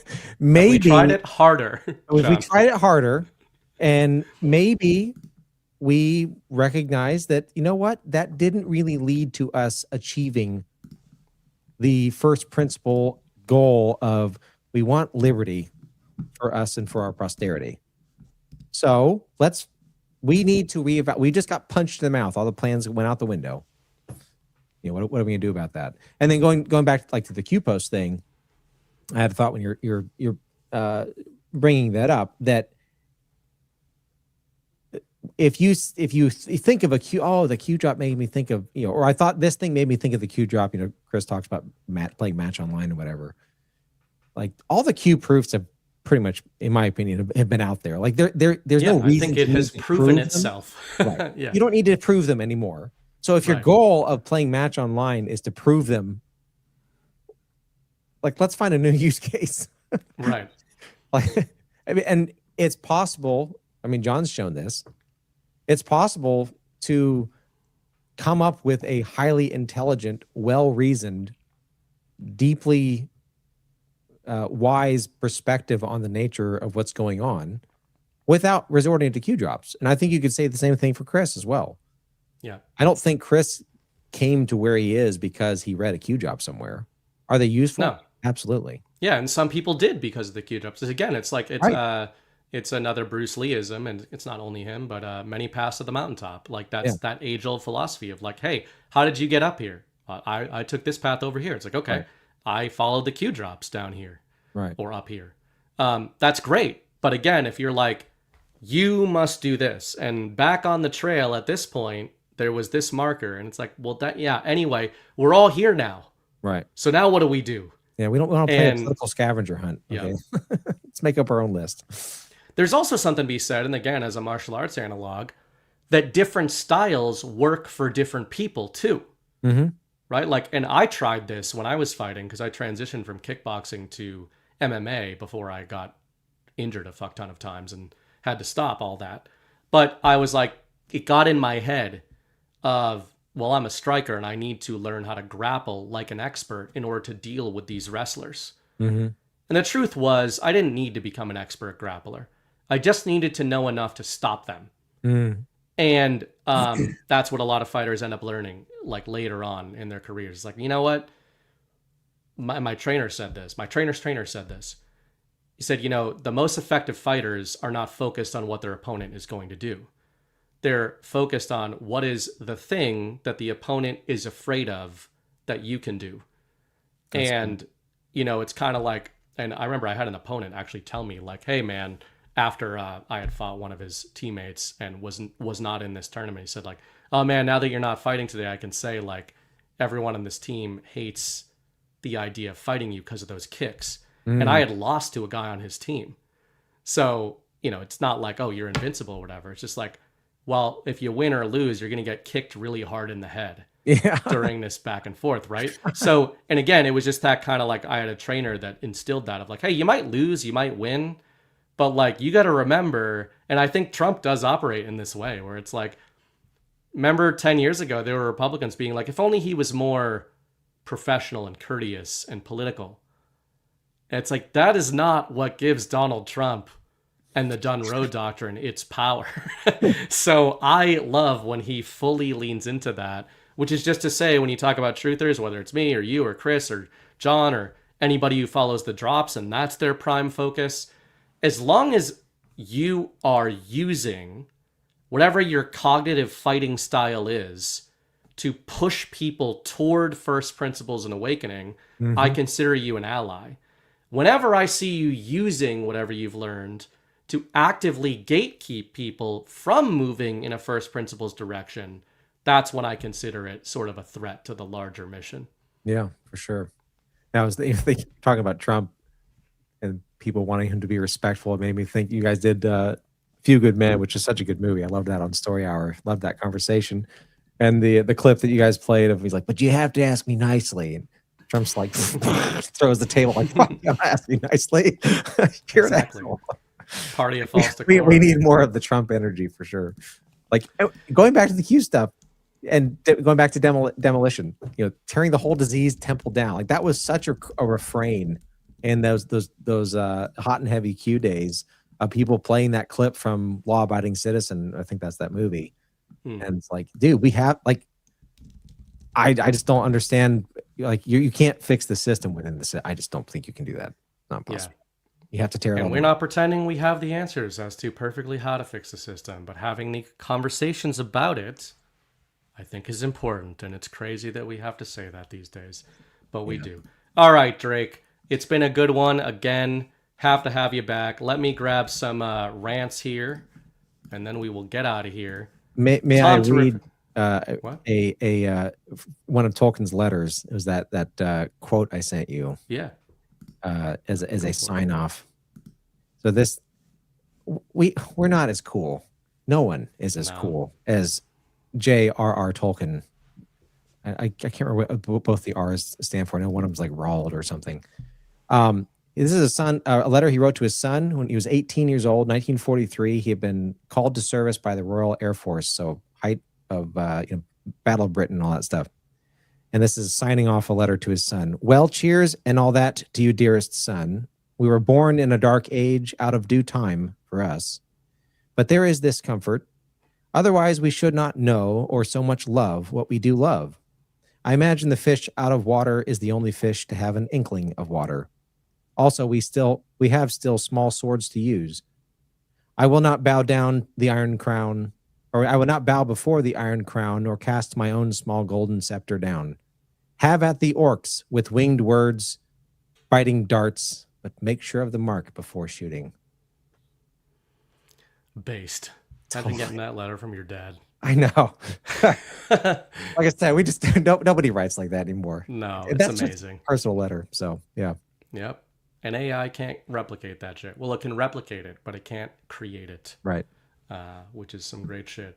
All right, man. I will bid you adieu. Oh, actually, there's a couple rants that might mention here. So we got Tom Terrific sent $25 over for the cause. Thank you, Tom.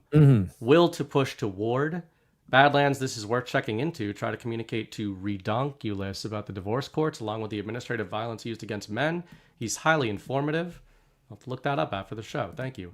Space Monkey, $10. Jonathan, have you ever read E. Vattel's The Law of Nations or Principles of the Law of Nature Applied to the Conduct and Affairs of Nations and Sovereigns? Wonder how you would compare it to Spooner. What was the name again? Vattel, E. Vattel, V-A-T-T-E-L. The Law of Nations. And then Beth, $50. Thank you, Beth. Amazing show, gentlemen. Thanks for this. Must watch to understand the Jews. I love how we got featured. I'm not going to play that, but thanks for sending it. We got featured on Rumble at the moment John decided to transition us into the Jews. So, hey, it's great stuff. Tattooed Teacher, $10 at the wire. Enjoyed the conversation tonight. See you in Nashville. That's right. BadlandsMedia.tv/events. Go to Nashville, buy a ticket, and then go to Nashville and hang out with us and argue with us there. And before we get out of here, we do have a word from our friends at Rumble once again, who have featured us, which is very swell of them. And that is 1775 Coffee, as I'm drinking my coffee right now at 12:14 a.m. Eastern Time. Still haven't tried 1775 Coffee. Now's your shot. The 1775 starter kit just dropped. Only 1,000 units. You're getting the bold dark roast that hits hard, the smooth medium roast, and the Vitality mushroom coffee for clean energy and laser focus, no crash. All single origin, small batch, toxin-free and mold-free. Plus, you're also getting a gold spoon clip, because freedom isn't scooped with plastic, a frother strong enough to stir up your coffee and your mother-in-law's opinions, and a black 1775 tumbler. $170 worth of coffee and gear, yours for $99. This is for the ones who've been watching 1775 blow up on Rumble, wondering if it's actually worth it. Spoiler, it is. Go to 1775coffee.com/studio and grab your starter kit before they're gone. Bold beans, clean fuel, and a morning routine that stands for something, just like Rumble does. So thank you to 1775 Coffee, and thank you to Rumble for how, you know what? It is low-key, not even low-key. Rumble does not get enough credit for featuring these kinds of conversations on their homepage. Now, do they know what we're talking about? every time they press that little button. Oh shit! Turn it off. Do they sometimes regret putting us into these positions? I am certain of it, but they've never pussied out, and you know for what that the, I am grateful. the talk back is to that? Fresh and fit, Rumble. Come on. yeah, that's the Overton window, right? Like, as long as fresh and fit, we may sometimes ridicule the fresh and fit brigade, but they are necessary, because as long as fresh and fit remains, we are safe in They're whatever. the canary in the mines. Exactly, the gassed up mids. As long as we got gassed up mids screwing around at midnight on the feature page, then I think we are safe talking about constitutional stuff and the fourth age of Middle Earth. Do I have, let me double check here. We are all caught up. All right, thank you guys for watching. Thank you to our sponsors. Thank you to Rumble. Thank you to you, Jonathan Drake. Thank you, Burning Bright. And watch John Drake's show before this show on Sunday nights, the No Treason podcast. And your show is one of the better ones to go into the archives on. Not just because it's you, but because the format of your show It's progressive. is one that is very progressive, not in a gay liberal in that it sense of the progresses. world. Yes, it progresses forward in time. There's a structure to the show. Yeah. It's not really predicated on what's going on right now. So I would highly recommend that if any of this tickled your fancy. And the most important thing to do after this is to buy my audiobook, badlandsmedia.tv/swordpunk. That's the key. That's the key. And anybody who comes up to me in Nashville who has not bought that, prepare for me to silently think you're the worst. But anyway, all right. Thanks, guys. Thanks, John. I'll see you later. As always, I will outro with the intro, and I will say, remember, the war is a story. The story is a war. Act accordingly. See you next week.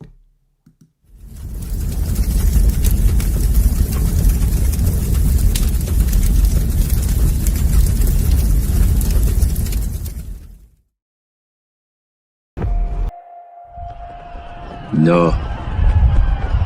Now it ends.